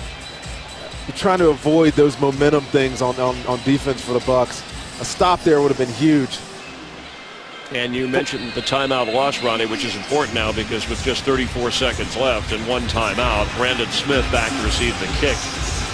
I was also going to say that the Ravens get the ball coming out of half, so this defense is going to have to go right back onto the field. Smith can fly. Does he have room? Sideline goes out of bounds across the 20-yard line. Yeah, you know, that was a scouting report on the guy. You know, he's one of these young corners that's going to get an opportunity to showcase what he can do, whether it's in a nickel roll or a dime roll. Coach was really high on his speed. He's getting a chance here to getting a look at returner as well. Mike Glennon followed Josh Freeman. Of course, Dan Orlovsky, the veteran backup, also in camp is the free agent from Minnesota, Adam Weber at quarterback. But Brian Leonard and Mike Glennon have done much of the work after the opening couple of series. And Glennon to throw. Incomplete. Intended for Chris Owusu, and it was behind him. You can see that they're trying to get Owusu some looks. You know, I think he's been targeted at least 5 times by Mike Glennon here. Probably because he's had such a good camp that he's the guy that he's most comfortable getting the ball to. And I don't know if there's any truth to that, but he has been targeted a lot. You got to get some of these catches so we can get some good stuff on film. David Douglas injured, not playing for the Bucs tonight. Another receiver competing for a job. Going deep for Owusu and off the fingertips. Well thrown ball in time for Mike Glennon. That was an impressive throw there. A little pressure in his face. He stayed in there, you know. That's one of the things that you need from young quarterbacks, to feel that pressure in the pocket and know that you're going to get hit and still deliver. He actually delivered a great ball there. Wusu got his fingertips on it. He almost looked like he could have caught it. Now 3rd and 10, 17 seconds remaining, 1 timeout. Bucs, Ravens have 2. And there is Chris Owusu, former 49er and Charger out of Stanford. And down goes Glennon. The Ravens defense with Adrian Hamilton coming up with a sack. That will bring up 4th down. Timeout, Baltimore. This is their second charge. The Ravens use a timeout. This results in a backed up punting situation. You can see they just bring more. Thank you. Tackle had to make a decision whether to stay with the blitzing linebacker or the D-end that lined up over him. One of them was going to come free. 13 seconds remaining in this first half. The Ravens have taken a 17-13 advantage. You see the timeouts remaining. Josh Freeman beginning an important preseason and an important year. We didn't get a lot of good looks at him in this first game. As this preseason goes on, we'll get more. But they had that first drive of 3 and out. But again, he still has that poise about him. You can tell. It's blocked in the end zone. Chase Henry in as the punter, and it's a touchdown, Ravens. Laquan Williams comes up with the football.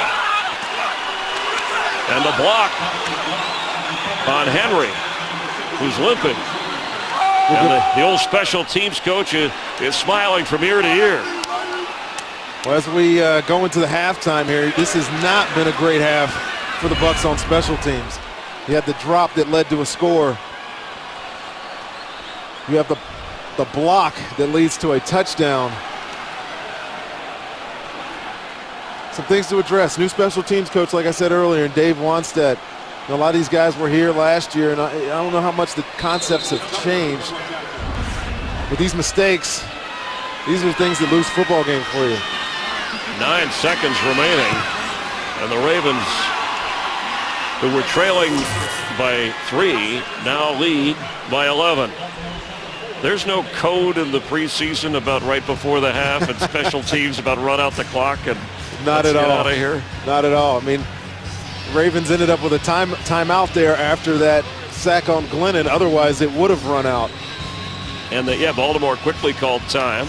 Obviously backed up in his own end zone. What was interesting is that Schiano, I think, wanted to test the backup punter, Henry, rather than Kanan in that situation. You know, obviously these are situations, and Coach Schiano was enormous. He's an enormous believer in practicing situational football. So I know last year and this year in camp, they practiced this situation, a backed up punt. A surge of purple. Looked like they just brought more. The Ravens with 17 points in the last 3.5 minutes. Right before the half. He saw Tim Wright there on the edge. And just like the sack a couple plays before, he had to make a decision on 2 guys. It took the outside guy, and the pressure came inside his gap. Michael Smith on the return for the Buccaneers. Across the 25-yard line. First half has had a little bit of everything from reverse calls and interceptions and bobbled punts and a little bit of rain. Touchdown runs from backup running backs and a blocked punt. Special teams touchdown for the Super Bowl champion Ravens, starting their preseason here on the road at Tampa Bay. I know we got a lot of young guys on the field here, Chris, but you know the situations that come up in a football game they have to relate. And one of the things that's good with these mistakes, these special teams mistakes and whatnot, is that it's a coachable moment for everybody. Glennon for Owusu, and he makes the catch, but there's no time left on the clock. That's the 8th target for receiver Chris Owusu, and the 2nd catch. Let's check in. Down on the field, Dan Lucas has head coach Greg Schiano. Okay, Coach, let's go back to early in the first quarter. Defensively, up-tempo from the Ravens. You get a sack and an interception for your defense. Yeah, it was good. You know, a good way to start the game. Make a play, get us off the field. And it was good. Brian Leonard fighting for this backup running back job. He had a big run on the first scoring drive. Second quarter came up with a touchdown. Talk about his effort. You know, Brian is moving the ball forward, and that's what we expect him to do. And, you know, we're doing a lot of people in the game, and it's a little bit choppy that way, but Brian has played well. Thanks a lot, Coach. All right, Chris, back to you. Thank you, Dan. And he wasn't saying anything, but you know he's steaming about the block punt. Yeah, he's very disappointed with the way that this second quarter really turned on him. You know, it was a game that it looked like things were going well. Had the touchdown, had the field goals, had the drives that led to field goals, then had the touchdown, and then the mistakes. The drop that led to a score for Baltimore, the blocked punt that led to the score. Those things are disappointing for the coach. Rondé Barber, Chris Myers, Dan Lucas, Darrelle Revis. We'll have a chat with him coming up at the half here in just a moment. Players back on the field, getting set for the start of the second half. Ravens in front of the Buccaneers, 24-13. Special teams huge for John Harbaugh's Ravens in the first half. The play of Laquan Williams. This is how you make a football team in the NFL if you're not a starter. Covering the Chris Owusu punt fumble. Williams fell on the ball, set up a touchdown by Bernard Pierce. And then Bobby Rainey, second-year player out of Western Kentucky, breaking a 58-yard kick return, almost took it to the house, and Derek Dimke had pulled him down with a horse collar. Justin Tucker, true from 43, I mean right between the uprights, and then in the final seconds of the half, Brendan Trawick with the block punt, and Laquan Williams fell out for the touchdown. John Harbaugh has to be pleased with what he has seen out of his special teams. Dan, what do you see from the numbers that stand out for you in the first half? Well, when you're taking a look at it, the passing yards, the rushing yards of Tampa Bay, only 38 yards rushing. We talked about wanting to stop the run. If you can do that, you're in great shape, and that's one of the reasons they're ahead. The 121 yards passing was a little bit skewed by that last play. Yeah. They got like, what, 40 yards on that last play that really didn't count, so that would bring it back down below 100. So I thought they did a really good job in the first half. The Ravens did on the defense, and of course, the block punt is the key right there. That gives you 7 extra points. You know, you talk about special teams. It's a third of the game. We focus so much on offense and defense. We talked about all the changes that we'd seen on the Ravens roster, but special teams, that's a third of the game. And special teams getting us started here in the second half as Damian Barry returns the second half opening kick out to the 20-yard line. Great run to get it back to the 20. 27-yard kick return for Barry, a guy who has to come up with big plays in the preseason. He knows he's a second-year player out of Miami, and Jerry Rosburg's special teams are a great way to make this team. Laquan Williams certainly saw his star rise. There's a guy who was a walk-on at college, was an undrafted rookie free agent, and by playing so well on special teams, he's still around, and like Anthony Allen, has a chance to become a fixture in special teams. And a Baltimore kid out of Poly High School. Tyrod Taylor hands off to Barry on first down, and he gets buried as he loses 3 on the play, back to the 17. Now, Damian Barry in a backfield that features Ray Rice and Bernard Pierce knows come September he's not going to get a lot of touches, but he could still have a lot of action if he becomes an impact player in special teams. Yeah, no doubt. That's why there's no way he was not going to return that kickoff. Right. I'm bringing it out. One way or another. I'm running with that sucker. Nobody makes an NFL team with touchbacks except the kicker. Taylor running the option, flips it to Damian Barry, who crosses the 20 and picks up an extra couple of yards with some good tough running out to the 23-yard line. 7-yard gain. It'll set up a third down on the opening drive in the second half. You got the whole package in. That's the extended read option there with a pitch man. Not just reading for the handoff, but you got the handoff, the quarterback run, and the pitch. So it's really a true triple option. Triple option. Yeah. The read option becoming so popular in the NFL, it's good to have a backup quarterback who runs it as well as Tyrod Taylor. Critical for practices. Taylor will throw here down the seam, and he's got his tight end, Matt Furstenberg, out of the 49-yard line. The former Maryland Terp comes up with a 25-yard gain. What a way to make your first catch in the NFL. Down the seam, very difficult throw. Outstanding job of flipping your hips, turning back, making the catch, knowing that you're going to get hit and securing it. Flag is down as Taylor throws a crossing pattern through the hands of Damian Barry, almost intercepted. Barry dropped one of those in the first half, and that drop almost led to a turnover. Defense, 5-yard penalty, first down. Well, they had 12 players on the field for Tampa Bay. Yet Laquan Williams didn't have anybody real close to him, but a lot of that is tough to tell because the ball was thrown to the other side and everybody's running away. Yeah, you have to get a full. I'm open. No, you weren't. See, Q was always open. Every receiver is. Every receiver is exactly right. Give me the ball. 1st and 5 for the Ravens from the Buccaneer 47. Tyrod Taylor steps back into the shotgun. Looking right, nothing there. Now he'll run to his left, trying to buy time. He'll tuck and run down the Ravens sideline. Stays inbounds, and the whistle, I'm saying his foot just touched the chalk at the 37-yard line. Tyrod Taylor is veteran enough to know you get that close to the sideline of the crowd, get out of bounds. But he didn't. He's veteran enough to know. But he didn't. I know. He doesn't need to take that chance in this situation. Look at what happened with RG3, trying to get a little bit extra. Yep. I'm not trying to put this situation as an RG3 type situation, but when you're an aggressive player, you got to know when to hold and when to fold. On first down, Taylor down the middle, incomplete, and almost intercepted off the outstretched hands of Marlon Brown, a rookie free agent from Georgia. We heard a lot about last night from John Harbaugh. Yeah, he really liked him. He had an opportunity to really impress the coaches. And, John even talked about it. You never know, how a guy's going to play until the game actually happens. And, boy, you would want to make that play. And Tyrod, of course, standing in the pocket and delivering the ball. Not just a runner, but a good pocket quarterback. Make plays down the football field while standing in the pocket.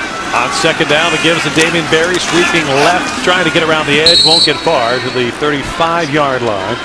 Gain of about 3. It'll set up a 3rd down and 7 for the Ravens. Ball on the outer edge of field goal range. You can spot it closer to the 34. Tell you what, you may not know all these players on the field right now, but there's somebody out there, A.Q. Shipley, who is going to really contribute to this team. Maybe Furstenberg. I don't know who it's going to be, but there's some players out there that really will contribute to this team this year. Shipley to center, launches it back to Tyrod Taylor, crossing pattern, completes Barry. Check that Laquan Williams, and Williams with a great shoulder move, squeezes inside the 25-yard line to the 24, and picks up a 1st down. Yeah, the critical element on that, catch the ball, go north and south. Because he went north and south, he was able to split the defenders. Exactly. Right here, right there. Catch the ball, go north and south, right now. So split the defenders. Split the defenders, now you're getting some extra yards after that first contact. You wanted to know who the receivers were going to be. How about Laquan Williams? Give it to Bobby Rainey, running off right tackle, and he runs right into the Buccaneer defense, and maybe a half a yard to the 22. You know, we came in talking about Tannen Doss and obviously Torrey Smith, Jacoby Jones, Deontay Thompson, and all of a sudden Laquan Williams makes you think, all right, maybe we have to add him a little bit more to the mainstream part of this conversation because he can clearly make plays. Hey, John Harbaugh said he's looking for guys to surprise him, and number 15, he's putting up some numbers. From the shotgun, Tyrod Taylor will throw. Good protection. Lost the ball. End zone touch pass. Touchdown, Laquan Williams. Yeah, what a game he's having, huh? I'll tell you what. Special teams. Yeah, special teams, offense, making himself known and making his presence felt. You know, as a head coach, you got to go ahead and start looking at your roster, and this is going to be one of those scenarios where because of the early season kickoff, you're the first game out the gate. You're going to have to make some hard decisions real soon, and guys like Laquan Williams, they want to be put in the mix very early, and tonight he's having one of those nights where he's confirming some things, some positives about his game that the coaches are now going to say, yeah, we can depend upon this guy. Well, you've seen the big plays. Laquan Williams. But you've seen him consistently. I think the thing about Laquan Williams is he's been consistently in the mix tonight. Justin Tucker's extra point is good. Well, there's one way to start the second half. 11:09 to play, 3rd quarter. Ravens up 31-13 on the Ravens Game Day Network.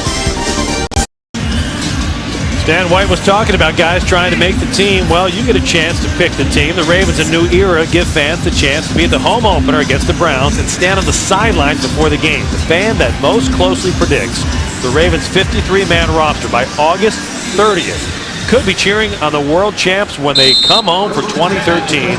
Play at BaltimoreRavens.com/YouPickTheTeam. It's a fun game. You got nothing to lose and a whole lot to gain. Joe Flacco, 1 quarter tonight. Joe was 7 for 9, but the scoring started in the 2nd quarter. Buccaneers come out throwing here in the 3rd quarter.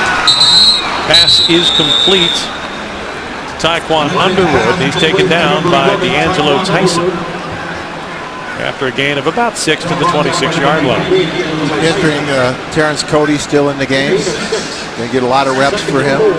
Probably going to work on stamina, among other things. Yeah. Brandon Williams checking in as well. So you've got about 700 pounds of defensive tackles up front for the Ravens right now. Cody and Williams. That should stop any run attempts. Lennon hands it off, going around the edge. Peyton Hillis, and Hillis is hit hard and stopped right at the 30-yard line. Should have just enough for the 1st down, but Peyton Hillis comes up hobbling at the end of that hit. I would be too. Oh my eye, I've been injured. Yeah, they took a low hit on there. Running backs hate that when they go at their knees. That was Matt Elam, the 1st-round draft pick that came in and chopped Peyton Hillis off his feet. So the Bucs get the 1st down. Backs in the eye. Hillis is the deep back. He'll get the carry, this time running left. He's got a hole, 35-yard line. Anthony Levine coming in and dropping his helmet literally on the hit after a 5-yard gain. Yeah, Anthony comes in from that safety spot, and you're mano on mano. You're trying to impress the coaches saying that you could be on this football field. You're going to have to show a level of toughness. Stop that ball carrier's full momentum. Now let's go ahead and get that chin strap buckled up, young man, and keep that helmet on. Protect that cranium. And and all the parts that are inside of it, the frontal lobe. Levine's got it snapped up on 2nd down and 5. Glennon remains the quarterback. He'll throw off a play action. Steps up, fires near sideline, dropped by Tyquan Underwood. They would have had a first down at the 45-yard line. Asa Jackson had the coverage. Asa Jackson, a young man who will, if he makes this team, start the season with an 8-game suspension for a PED violation. Violation of the league's substance policy. It's a difficult situation to be in August, knowing you will not see the field again after preseason until after the bye week. 3rd down and 5 for the Buccaneers. Glennon from the pocket fires complete to the Ravens' 45-yard line, and on the receiving end, coming down with the ball, Kevin Ogletree. 20-yard gain. Mark Anthony. Mark Anthony, the 7th-round draft pick, had the coverage. But when you have the coverage on a slow-developing play, you want to see your safeties come in and break that play up. Yeah, sooner rather than later. And you're talking about an opportunity to make a play, and clearly Mark did not. Glennon, the rookie out of NC State, hands it off to Peyton Hillis, tried to cut back inside the guard, and Hillis will pick up about 4 yards. Gets the ball down to the 40-yard line. 2nd down and 6. Peyton Hillis had his NFL coming out day, you'll recall a couple of years ago, against the Ravens, who had the long string of not giving up 100-yard rushers. Injured players, Brian Hall, inside linebacker, shaken up, being tended to by the team. We'll talk more about Peyton Hillis and the Ravens when we come back to Tampa. 8:08 to play 3rd quarter on the Ravens Game Day Network. Area Burger King restaurants are now offering collectible Ravens player cups with new Ravens players each week for 6 weeks. Collect all 6 with the purchase of a large combo meal or a large soft drink purchase. So score big, score now, only at Burger King. 2nd down and 6 for the Bucs from the Ravens 40. Glennon backs away from center, shifts Peyton Hillis to his left. Ravens with a 4-man front. Glennon wants to throw from the gun. Firing to the numbers, near side, incomplete. He was looking for Kevin Ogletree, and Asa Jackson had the coverage. Brian Hall, who was shaken up before the break, walked off the field under his own power. Now on the sidelines, he is okay. Hall making a transition, was a down lineman a year ago, trying to become an inside linebacker. We've seen a lot of guys do that, make that transition. Jared Johnson being one of them. Brandon Copeland out there is a kid that played at Gilman, and he was a down lineman at Penn, and he's trying to become an inside linebacker too. Shout out to Dylan. I got you. Gotcha. He's got the Stanway pedigree from high school.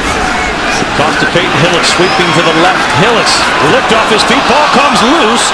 Buccaneers recover it as Crabtree picks it up back at the 45-yard line, and a flag thrown after Nigel Carr made the tackle well into the Buccaneers bench.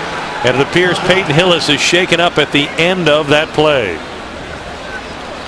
Another big hit on Peyton Hillis as he crossed the 40-yard line. Asa Jackson came in and flipped him off his feet, and then Peyton Hillis clutching his left knee. That's a quality hit from a defensive back on a big back like. Personal foul, late hit out of bounds, number 36 defense, 15 yards, first down. Mark Anthony picking up the flag. I thought it was Nigel Carr on the hit. Instead, it's the rookie with a classic rookie mistake. And the coaches talk about things they want to see from rookies as Peyton Hillis hobbles to the sideline. The one thing they do not want to see, penalties. The second thing, mental mistakes. And really, if you think about it, almost every penalty is a mental mistake. Especially one like that. Yeah, you go hand in hand with mental mistakes, and that's something that you cannot have on the football field. That was one thing I know Dean Pease really stressed in talking with us, is he wanted to see guys make plays. You didn't want to have guys making mistakes from that mental side of the game. So Mark Anthony's penalty puts the ball inside the Ravens 30 at their 29. 1st and 10 Buccaneers. Glennon off the play action with time, firing the ball inside the 15. It's intercepted, picked off by Asa Jackson. Returns it across the 20, working across field to the 25. It'll be wrestled out at the 26-yard line. So Asa Jackson, who had a lot of negative publicity, having a positive night now here in Tampa. 2 big plays in a row. The great submarine tackle on Peyton Hillis, and then coming right back with the interception. Big night for Asa Jackson. 31-13, Ravens in front of the Buccaneers on the Ravens Game Day Network. 31-13, Ravens lead it in Tampa. 7:07 left in the third quarter. Jerry standing Q with you, and so many joining us by social media, as many checking in with Instagram. Kids who are the next generation of Ravens diehard fans, all weighing in. We love the photos. Keep them coming. As the Ravens go to the ground game on first down, and that will net absolutely nothing, as Damian Berry found no openings in that Buccaneer defense. I suspect we'll see a lot of Damian Berry and Bobby Rainey here in the second half, along with Anthony Allen. Allen with a first half touchdown. We'd like to add to those numbers. Tyrod Taylor remains at the helm, under center. Off the short drop, throws complete. It's Kyle Juszczyk with his second reception of the night, showing some power running along the Buccaneers sideline for a 3-yard gain. Yeah, that was a dangerous throw for a 3-yard gain. Well, I tell you what, his first option was covered. He wanted to go to the tight end real quick, but hey, Tyrod felt he had the arm strength to go ahead out there. And there's late throws to the sideline. Very late, I know. Okay, good. Keep going. Third down and 6. Ravens from their own 30. Blitz pressure coming. Taylor puts it up top, looking for Laquan Williams, but he overthrew him at the Buccaneer 40-yard line, and he had to get rid of that ball because he had blitz pressure coming from the Bucs secondary, unchallenged. They're bringing two guys through the same hole, and there's only one back to pick him up. They got to slide that. They got to slide protect that. Why there's no flag down there? That's kind of crazy when you're talking about, Anthony Gator from Florida arm barring as he's going down the field, impeding Laquan's progress. Because we're in the second half of the first preseason game, and the officials don't want to prolong it, I would suspect. Damn it, Jim. We need to have more engine power. I'm not a doctor, I'm an engineer. Sam Cook's punch. It'll be fielded inside the 20-yard line. Taken across the 25. Stacked up shy of the 30. Brandon Smith on the return. 5:44 left in the third quarter. You build a team. Sometimes you do it with team-building activities. John Harbaugh, early in training camp, took his players to Gettysburg, and it was an extremely moving experience for a lot of guys who had never seen the site of the most famous Civil War battle. Had a chance to talk with the guys, the guides, get an insight to the strategy, and learn about the meaning of sacrifice. If you've never had the chance to go up to Gettysburg, strongly encourage you to make the trip that John Harbaugh took his players on, because it is moving, to say the very least. One of the scars of our nation's history has become a building block for a lot of great teams and a lot of great leaders. John Harbaugh numbers among them. Lennon on first down, throws a quick pass complete for a 3-yard gain out to the 30-yard line. As Kevin Ogletree has the reception, and he's taken down by Adrian Hamilton. Adrian Hamilton, one of those guys that we touched on in the first half, who is looking to make this roster as a big play contributor. When you're a young guy, you're trying to crack into Dean Pease defense, you're not going to do it by being ordinary, because there are so many edge rushers, so many big impact players. You've got to show you can fit that mold. You got to make some plays. That's what this is all about here. Second down and 9 for the ground game. Michael Smith, and he is that was a nice play by by Hall. Brian Hall, the converted defensive lineman, did a nice job of playing downhill linebacker. Okay, you saw it, you heard us. Now listen in to what the impact of this play sounded like here at the stadium in Tampa when Brian Hall's hit.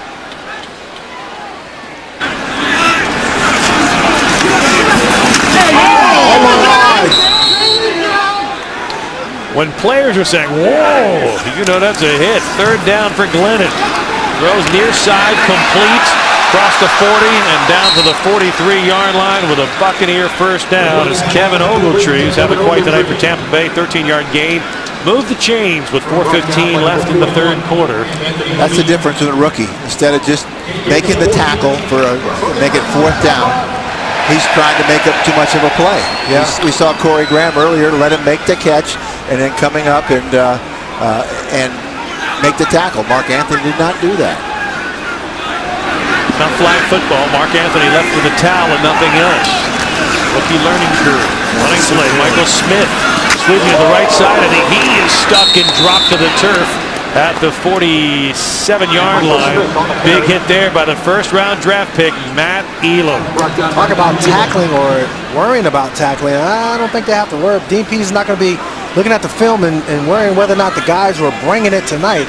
You know, Hall got into the mix with a big hit. Now, of course, you're hearing Matt Elam. That was a nice form, too. Yes, it was. Got low, extended, brought his legs with him and ran through the tackle. He's going to be a special player, Matt Elam. Second down and 6 for the Buccaneers. Lennon. Deep drop, throws near sideline, and it is caught. Derek Hagan, the veteran, pulled it down in front of Mark Anthony. And Hagan will have another Buccaneer first down with a 14-yard gain. Yeah, Mark Anthony's having a tough night. Tough night. Yeah.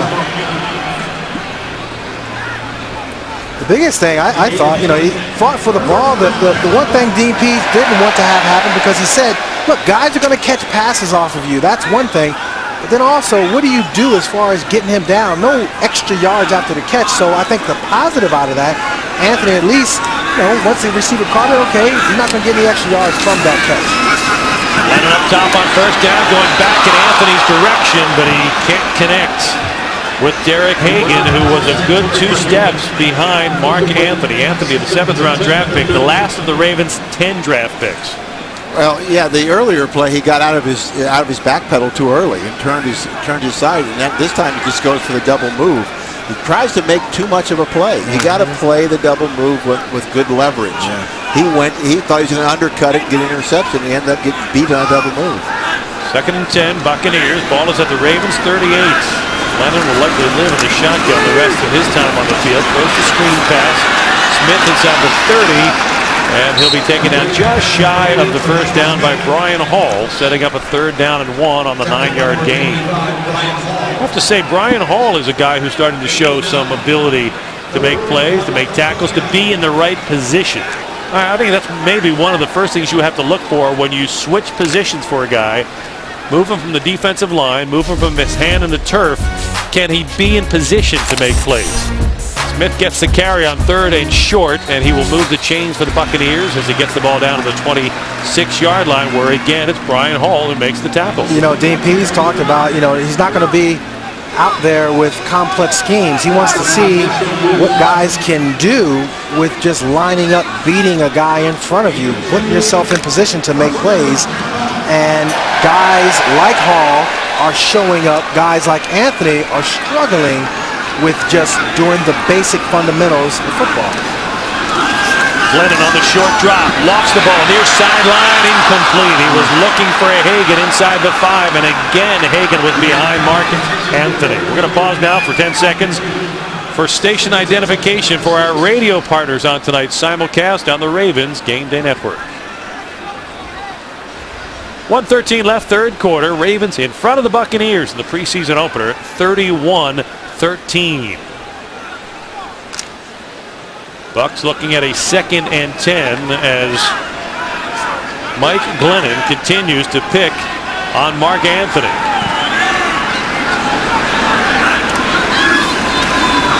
Glennon, after the cursory play fake, fires the ball well over top the head of his target, fullback Spencer Larson. I think he was just trying to get rid of the ball. And Glennon showed the feet of a rookie that time. He had plenty of time. He got happy feet and just chucked the ball out of bounds. He could have bought himself another couple of 3 or 4 seconds until something opened up for him. Instead, the Bucs look at a 3rd down and 10 with 1:06 left in the 3rd quarter. Keep your eyes backside, young man. You would have had a nice completion to your backside receiver. Sat in the hole right in front of the safety. A lot of young players out there. Shockey Brown is the veteran in the secondary at the moment. 3rd-year player. Ravens showing blitz, and here it comes up the middle. Glennon has to get rid of the ball quickly. It's caught, but taken down immediately by Mark Anthony, who drops Derek Hagan at the line of scrimmage for no gain. So the 7th-round draft pick continues to get picked on, and he fights back on that play. Yeah, made a good play that time. He anticipated the full-out blitz and knew it had to be out of his quarterback's hands pretty quickly.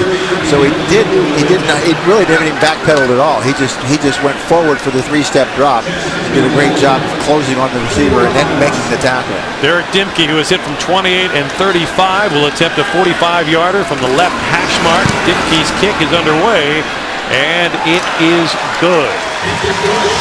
23 seconds left in the 3rd quarter. It's the Ravens 31, the Buccaneers 16 on the Ravens Game Day Network. The Ravens and Miller Lite invite you to get ready for our first home game of the season. Friday, September 13th. Join the Purple Friday Caravan with the Ravens cheerleaders and Poe all around town for free giveaways, autographed prizes, and Miller Lite specials. Go to BaltimoreRavens.com for more details. Final minute, 3rd quarter. Ravens in front, 31-16.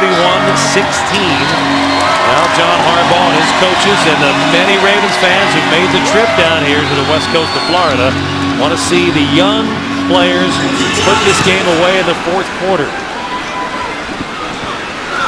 Kickoff fielded at the 2. Damian Berry across the 15, hit at the 20, and he'll push the pile out to the 22-yard line. 20-yard kick return for Damian Berry. One of the young players on the field now for the offense. Among them, tight end Matt Furstenberg. We saw him make a 25-yard reception earlier in this game. Free agent out of Maryland. Trying to take advantage of the void at tight end. All of a sudden, what was a strength now an opening. So if you are a tight end right now, Vasant Shenko, Matt Furstenberg, Billy Badgema, who we have not heard from tonight, all with opportunity. Gives to Anthony Allen on 1st down, running off the left side, and he'll work his way up the hash marks across the 25-yard line for a gain of 3. Yeah, talking to John Harbaugh in our meeting last night, he talked about Furstenberg all of a sudden just making a play when you least expect it. He did it tonight. And that'll do it for the 3rd quarter. Vontae Leach and the veterans with plenty to dance about as the Ravens enjoying a 31-16 lead with 1 quarter left to play, a quarter that will belong to the young players as we continue on the Ravens Game Day Network. Veterans enjoying the evening, especially those on the bench watching the younger guys on the field now. Terrence Cody busting some serious moves on the bench for the Ravens after playing a pretty solid game. Cody coming off of hip surgery in the offseason, showing he has really progressed this preseason the way the Ravens anticipated. Tyrod Taylor on 2nd down, firing down line. The sideline incomplete, intended for Laquan Williams, who went up and nearly made a terrific catch, but could not come down with the ball. It appears to have maybe shaken up his left arm a little bit as he jogs back to the huddle. Well, I know if I'm Tyrod, I love to take the shot down the field, but when you have Furstenberg open, give him an opportunity to make that play and then come back later and throw it down the football field. Set up the defense, if you will. Yeah, Laquan looked like he was just clearing out on that one. Exactly. Williams stays on the field on 3rd down. Tyrod Taylor to throw over the middle. One-hand grab, not quite completed. Good effort by Marlon Brown, but he could not reel it in with one hand. Would have been just enough for the 1st down. Instead, Sam Cook and the punt team will have to come on. Q, these are the kind of plays that you can really make a name for yourself with if you can finish them off. Yeah, that's the big question. Finishing it off, putting yourself in position to get noticed by the quarterback more, as well as the eye in the sky. When the coaches evaluate the film, they want to see your name and put plus check marks behind your name. Eric Page is deep. We're waiting to Sam Cook punt. Cook will angle it near the Bucs bench. Field is the 25. Page across the 30 to the 35, and he will get no farther. Well, we've been having some fun with shouts. We'll check back in on Instagram to our viewers and listeners. Oh, they're doing break dances now. You know the Ravens have the lead in the 4th quarter when the Instagram photos start looking like that. Young fans loving their Ravens. And the start of What they hope is another Super Bowl season. You can't go to sleep if it's preseason. Come on now. Hey, his wife is up watching and he's sleeping. Exactly. What's wrong with that picture? Come on. His man card has been revoked. Yeah. That's the dance spirit we want to see for the Ravens. It's called a woman's cave. Life is finally complete. Football is back. 14 and a half minutes left in this one. Buccaneers bring in a new quarterback. Brandon. An interception to Brandon Copeland at the Bucs 30, 20, 15, and pulled down at the 10-yard line as Adam Weber's first pass winds up in the hands of Ravens rookie free agent linebacker Brandon Copeland, coached by Stan White at Gilman in high school. I taught him how to catch that one-handed catch. Yeah. I'm just glad. It looked like he almost tripped and fell down, but I'm glad he kept his feet there, you know. Good for Brandon. You know, talking to him, you know, earlier that, you know, he was doing all right against the run, but he'd never played linebacker, so the pass coverage was a little bit different for him. So that'll give him some confidence now. Very much so. Gives the ball to Tyrod Taylor in the offense at the Buccaneer 10. Inside handoff. Bobby Rainey. Flag is down as Rainey works his way to the 7-yard line. It's like holding on the Ravens. Holding. Offense, number 61. 10-yard penalty. First down. Go back and take another look at the interception. I'm not exactly sure who Adam Weber was throwing to other than Brandon Copeland. That was some pressure. That was pressure or something. That was pressure on the quarterback, and anytime you get pressure on the quarterback, that ball can squirt out all different kind of ways. Copeland in the spot, though. That's all that matters. Delayed handoff. Bobby Rainey weaving his way down to the 15-yard line. Gain of 5, gets half of the yardage surrendered on the penalty back. It'll set up second and goal. Second down and goal, but from the 15. That's the problem with penalties when you get inside the 10-yard line. Got to score. You can't pick up a first down. It's goal to go. Taylor out of the shotgun. Again hands it off to Rainey. Again weaving his way through traffic, and Bobby Rainey gets about 4.5 on the play. It'll be third and goal, just outside the Buccaneer 10. Plus they're practicing here. They want to score, but 3 points. It's a 15-point lead now.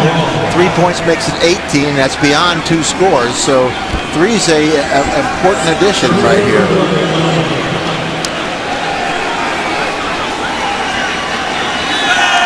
Clock running, 13 minutes exactly left in our game. Ravens up 31-16, looking to extend that margin. Tyrod Taylor staying in at quarterback into the fourth quarter. Takes the snap from the gun. Good pass protection, fires to the end zone, incomplete. He was looking for Marlon Brown in the back of the end zone, but Brown was well covered, and Taylor had to put that one up out of everybody's reach. So Justin Tucker will come on to try a field goal.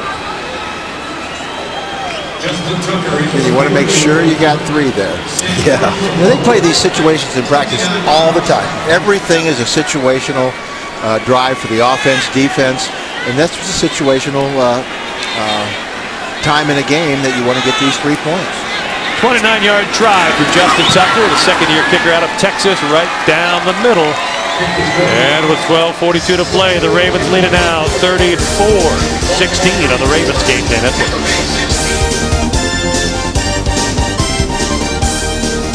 Real women love football. Purple is the official club for female Ravens fans. Membership is free. Benefits include team updates, discounts, your own events, and more. Friend us on Facebook or sign up today at BaltimoreRavens.com/purple. A lot of Ravens fans wearing the purple tonight down in Tampa. Still soggy from that first half deluge. Kenko scoring drive, 4 plays, lost a yard, but netted 3 points. Justin Tucker, all because of the Brandon Copeland interception. Tucker's kick, fielded 4 yards deep, brought out of the end zone, across the 10, 15, 20, 25, and taken down at the 28-yard line.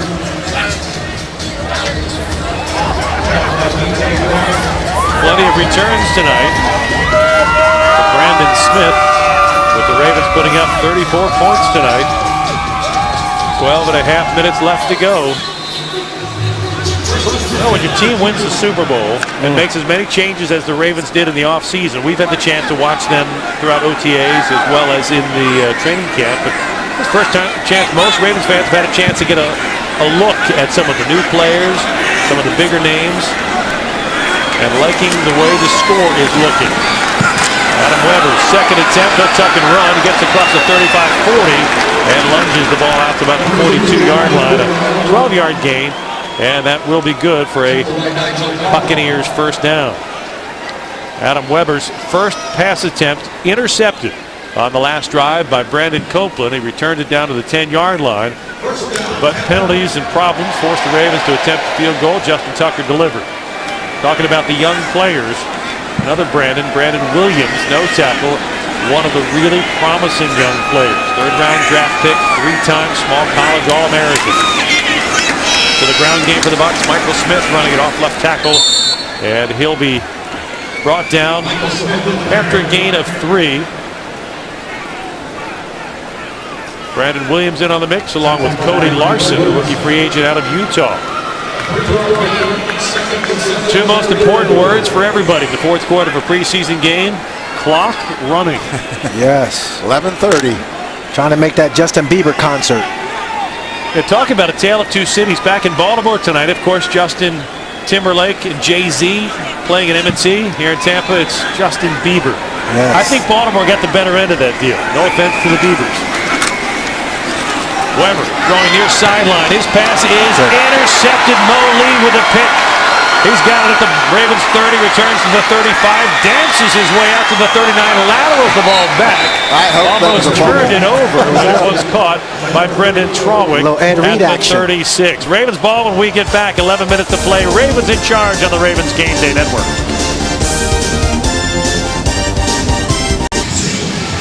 Mo Lee, rookie free agent out of Utah, coming up with the interception and then channeling his inner Ed Reed at the end of it, trying to lateral it to Brendan Trawick. Nice pick, great coverage. Not so sure about the decision making at the end of the interception. Reed! That will prompt a conversation from one of the coaches who will remind him, son, you are not Ed Reed. Pass complete from Tyrod Taylor to Marlon Brown, and Brown into Buccaneer territory down to the 45. Ball comes loose, but the official is going to whistle it down at the 45-yard line. So Greg Schiano wants another look. He'll have to throw a challenge flag. Back to the Mo Lee interception. Lee is one of the players that Ravens defensive coaches and John Harbaugh have all mentioned as a guy who's playing his way onto the radar. And that interception certainly doesn't hurt. Anthony Allen gets the carry on first down, sweeping to the right side, and he is forced out of bounds. No gain on the play. At the end of the interception, Mo Lee got a little lecture from Terrell Suggs at the end of the play. See how much Suggs has matured? Yeah, man. Hey, he came right out to him. Listen, don't be doing that, boy. Come on now. He wasn't dancing. He wasn't laughing. He wasn't joking around. And John Harbaugh gave him a stare down as well. Yeah. Got the double leadership stare. Anthony Allen running off the left side of the Ravens offensive line, gets it down to the 41-yard line. Well, the rule is whenever you're going to get the ball, don't do anything that'll give it back to them. Like a penalty on a punt, like they're going to punt to you. Absolutely. You rough the kicker or you hold their face mat or do something that gives them the ball back. Don't ever do that, especially if you're a defensive player and you don't want them to do that. So much for the leadership void. Looks like it's been filled right nicely by number 55. Seeing a lot of little touches from Terrell Suggs on the leadership front. Tyrod Taylor on third down, fires over the middle, complete, and down inside the 30-yard line with the Ravens first down is Marlon Brown. Now he's showing what the coaches have been talking about, that's for sure. A couple good athletic runs after the catch is impressive. Yes. Strong catching of the ball, a good run after the catch. That's what you're looking for. Practicing their no huddle. Tyrod Taylor from the shotgun. Quick release, complete to Tommy Streeter at the 25-yard line, and Streeter is flung down there after a gain of 4. It's funny, we're right next to the instant replay booth, and on that play, whether it was a fumble or not at the end, Marlon Brown's catch, they couldn't get it up on the screen over here because they had the Tampa Bay local broadcast up there with the the guys on camera, he never got to see it. He was going, what's going on? Tyrod Taylor on the keeper, running the far sideline, just barely shy of the first down. Got shoved out of bounds at the 21-yard line. Had to get to the 20 for the first down, so it'll be a 3rd and 1.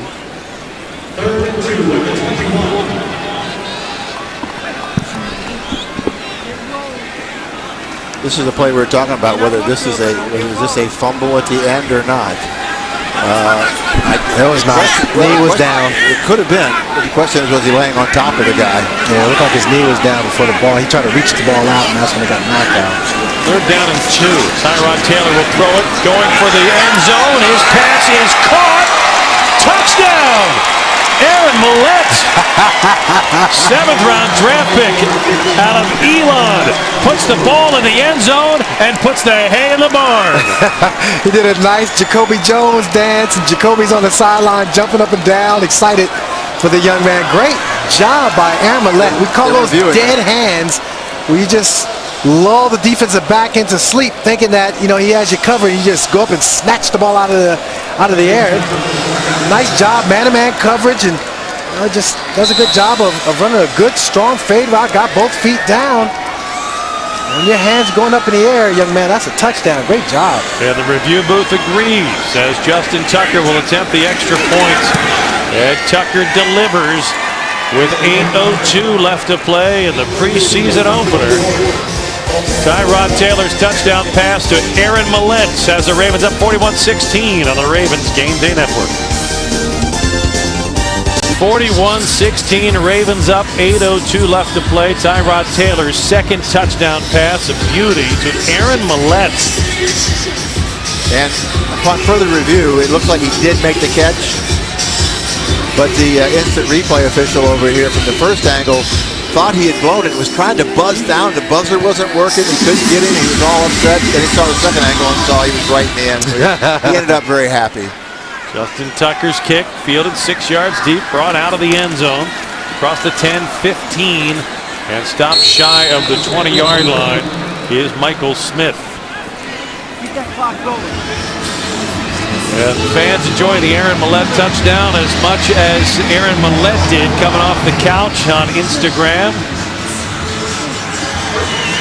Love the hashtag Here We Are. Here we are with the Ravens in front 41-16, and they're still up. Preseason game that can keep your attention in the 4th quarter and produce that many smiles on Instagram is a great start to the season. Has not been a very good 4th quarter for Bucs quarterback Adam Weber out of Minnesota. Weber's pass almost intercepted again. It's completed for a short gain. Nigel Carr coming up at the end of that, shoving into a Buccaneers offensive lineman, a 4-yard gain for the Bucs.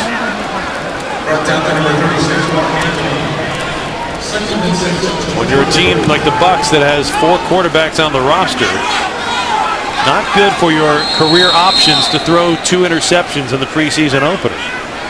But the Ravens certainly making the most of the Mo Lee interception on the last possession. That's what set up the Tyrod Taylor to Aaron Millett touchdown. Timeout taken on the field. We'll step aside with the Ravens up 41-16 on the Ravens Game Day Network. The Ravens and Miller Lite invite you to get ready for our first home game of the season, Friday, September 13th. Join the Purple Friday Caravan with Ravens cheerleaders and Poe all around town. Free giveaways, autographed prizes, Miller Lite specials, and more. Go to BaltimoreRavens.com for more details. 2nd down and 6 for the Bucs from their 23. Adam Weber throwing in a panic. His pass is caught, but out of bounds by tight end Nate Bynum.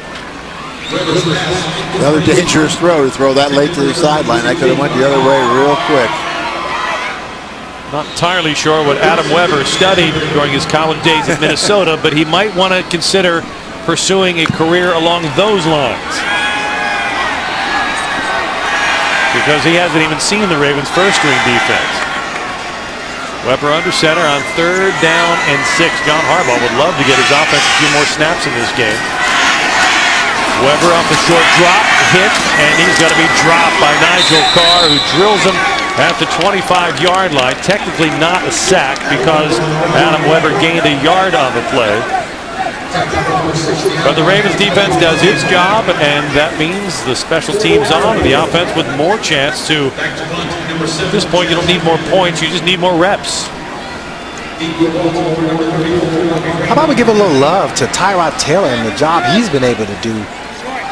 Throwing the ball very accurately, getting all types of guys involved, having good scoring drives. Tyrod Taylor's had a fabulous night tonight. Gotta give him some love. With the punt return, fields it at the 20, across the 30, 35. And he'll dart his way out to the 37-yard line with 6.5 minutes left to play in the ball game. And a quarterback change for the Ravens as Caleb Haney will get his first snaps. Caleb Haney, 6-year quarterback out of Colorado. He's an NFL veteran. Played his first 3 years with the Bears. Last year, back up to Peyton Manning with the Denver Broncos. The highlight of his career, at least the biggest stage, was the 2010 NFC Championship game. Came in the second half for the injured quarterback Jay Cutler. Threw a couple of touchdown passes, but also a couple of interceptions and a loss to the Green Bay Packers. Tyrod Taylor finishes 13 of 23, 154 yards and 2 touchdowns. Bobby Rainey will get the carry on first down, and Rainey running towards the Ravens bench gets 5 yards out to the 40-yard line. Bobby Rainey's an impressive player. I mean, he low to the ground, hard to tackle, very elusive, good speed, and he's always doing positive things. He's getting positive yardage. It's not one of those little jitterbugs that goes backwards and forward. He makes that one cut, really goes, and he can break tackles. Got to be decisive at running back. When you see the hole, you got to hit it because it closes very quickly in the NFL. Well, he gained more than 5,000 yards in his college career at Western Kentucky, so he knows about positive yards. Caleb Haney's first pass attempt is complete out of the backfield. Bobby Rainey stiff arms his way around one man, almost a second. That'll be taken down after a gain of 3 as he gets the ball to the Ravens' 43-yard line with just about 5.5 minutes left to play. Don't forget, there was a coach in the Harbaugh family at Western Kentucky named Jack Harbaugh, too. Who won a national championship there. Yep, sure did. So the branches of the Harbaugh tree go in many directions. It's fun to just talk football with John Harbaugh and with his dad. Yep. Jack Harbaugh is such a fun individual to talk football with. Bobby Rainey, tough yards, and his second effort will get the first down as he gets the ball to the 47-yard line, a 4-yard carry. So Bobby Rainey, who might not grab your attention with his height, he's only 5'8", but he's 205, a stout build and a tough runner. And he gets the first down, and he keeps the clock running with 4 minutes and 46 seconds left to play in the season opener. You saw that replay. Great job of slipping the first tackle just enough to get the first down yardage. Caleb Haney making what looks like an audible adjustment at the line. Hands it off to Anthony Allen, running on the left side of the line. Gets the ball out to midfield. 3 more yards for this Ravens offense. Can't imagine Greg Schiano or John Harbaugh have any interest in using any more timeouts. I don't think at this point they're going to do any situational stuff, except for getting on the team bus.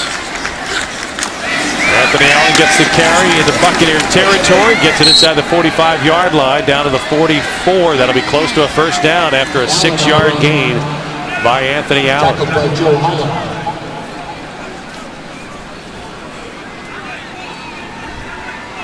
Third and 1 at the 44. Don't mark it shy of the first down. 3rd down and 1. Allen is the deep back. Juszczyk the up back. And Allen will run behind Juszczyk. Off right tackle. He'll stretch the ball down to the 42-yard line. And that is good for a Ravens first down.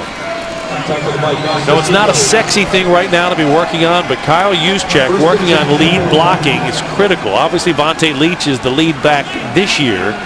But down the line, Kyle Juszczyk is going to have to learn how to lead block. Even though he was a fullback at Harvard, didn't do any lead blocking there. You can see he's finding a little hard time finding the hole in the line of scrimmage to get through. And that's part of being a fullback, is finding that opening to get to that second level.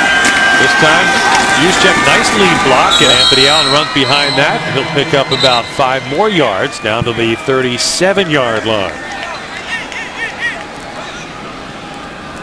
So the Ravens working on burning clock, but also working on developing the lead blocking of Kyle Juszczyk for running backs like Bobby Rainey and Anthony Allen.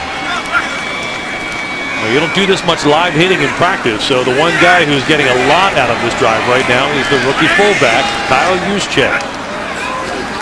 Juszczyk blocks to the right, didn't get it done that time, and Bobby Rainey is dropped in the backfield off the missed block by Juszczyk, as the Ravens will lose a couple, and it will set up a 3rd down and 8. Ravens are going to run the clock down to the 2-minute warning before trying to execute on the 3rd down and 8. John Harbaugh's had a lot of looks tonight for long periods of time with his young players. He'll get 2 more minutes to look at them when we come back on the Ravens Game Day Network. 21-16, Ravens in front of the Buccaneers. 2 minutes left in the preseason opener. Ravens scoreless in the first quarter, but they have turned it on since then, and they have scored in the air and on the ground. Thanks to all of you who have joined us tonight on social media, on Instagram. Hashtag here we are, and there you are. Love to see you with your dogs, your family, your jerseys, all taking part in this first preseason game. Great to have you with us as the Ravens start the journey that is the 2013 season. Ravens fans of all ages sporting their Torrey Smith jerseys, Ray Rice jerseys. Dogs have jerseys, the dogs have helmets. Cats. You know, it's football season when you're shopping for a jersey for your cat. It's football in Baltimore. 4-year-old. Caleb Haney out of the shotgun. Haney's pass deflected and almost intercepted off the outstretched hand of Matt Furstenberg. The rookie tight end from Maryland could not pull down the ball that was thrown a touch too high. And Justin Tucker is going to come on and attempt a 58-yard field goal try from the right hash mark. Why not, huh? I think he had a little more distance on his kickoffs going the other direction, which tells me that any slight breeze in here or carry in this circular stadium goes the other direction, but we'll see. Officially 57 yards on the try. Tucker's kick is long enough. It hits the crossbar, and it's good. That's what you call it. I mean, just long enough. Just long enough. 58-yard field goal for Justin Tucker. We saw him kick, runs the score to 44-16. We saw him kick 60 and 65s the other direction in pregame warm-up. This one, boy, just hits that crossbar and goes over. Down at Naval Academy last Sunday, he hit one from 63 that hit the upright. I mean, hit the crossbar. Ravens fans, if you enjoyed your first peek at this 2013 team, you can get an up-close look Sunday evening at M&T Bank Stadium when the Ravens will hold another public practice at M&T. It is free. Starts at 5 o'clock Sunday evening. Stan Q and I will be down there on the field bringing you the action and the commentary that will be piped throughout the stadium. But it's your best chance to see this team free of charge, up close in person, as John Harbaugh puts his team through a regular training camp practice Sunday evening, 5 o'clock at M&T Bank Stadium.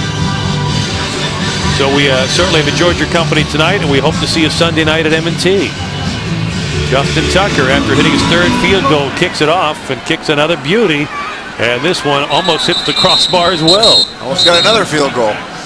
It's a touchback for the Bucs, who have 1:49 left to work with. Tampa has 3 timeouts remaining. I guess if Graciano wants to work on his 2-minute drill, he could do that. Obviously, he's not trying to win the game at this point. But as we have seen throughout the evening, there's a lot to get done in training camp. And even on that last drive with the game, the outcome obviously put away, John Harbaugh was working on blocking for Kyle Juszczyk as well as young offensive linemen. Yep, there was method to the madness on that last drive. I think you're very correct on that. Just wanted to have Juszczyk see what it took to block in the NFL. Had a couple good blocks, had a couple bad blocks. Yeah, had a couple where he couldn't get through the line. And if you can't get through the line, the back doesn't know where to go. John Harbaugh was saluting the Ravens fans behind the bench who made the trip down to Tampa tonight. And a rough night for Adam Weber at quarterback. Weber will stick to the ground game now as he hands it off to Michael Smith for a gain of about 3. Clock is running, 1:36 left to play.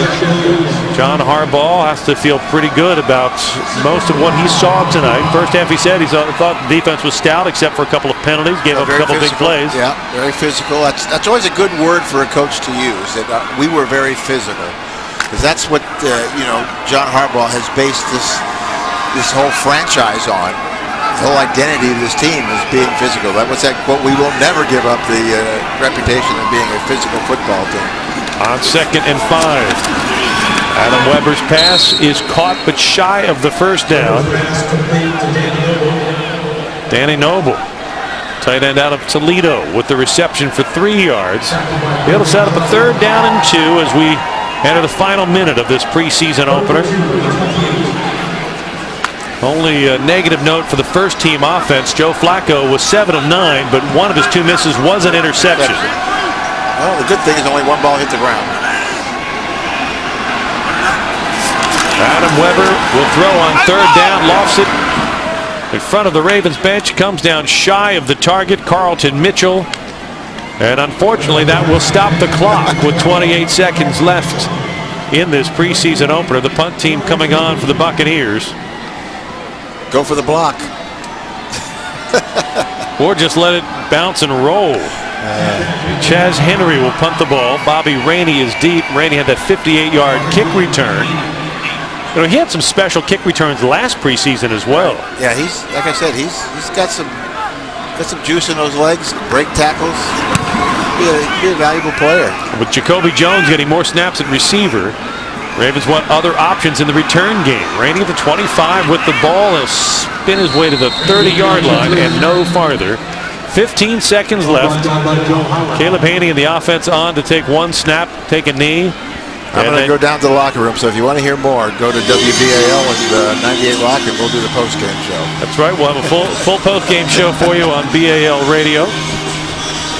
Pete Gilbert will keep you covered here on the TV side as we part ways from our simulcast. I want to thank all of you who have joined us for the simulcast tonight here from Tampa in our preseason opener.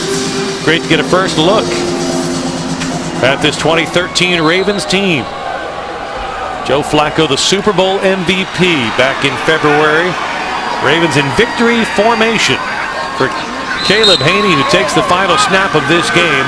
And the Ravens can now take off and head back to Baltimore with their first win in the preseason. John Harbaugh and the Ravens over Greg Schiano and the Buccaneers, 44-16 tonight in Tampa. An extremely impressive night for Laquan Williams.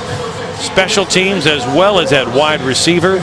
And we saw a lot of young players start to make a claim. Guys like Brandon Copeland, Bobby Rainey, Asa Jackson, all contributing to the lopsided Ravens win in the preseason debut for the 2013 Ravens. We invite you to stay tuned here on the TV side for post-game coverage. It's coming your way next on the Ravens Game Day Network.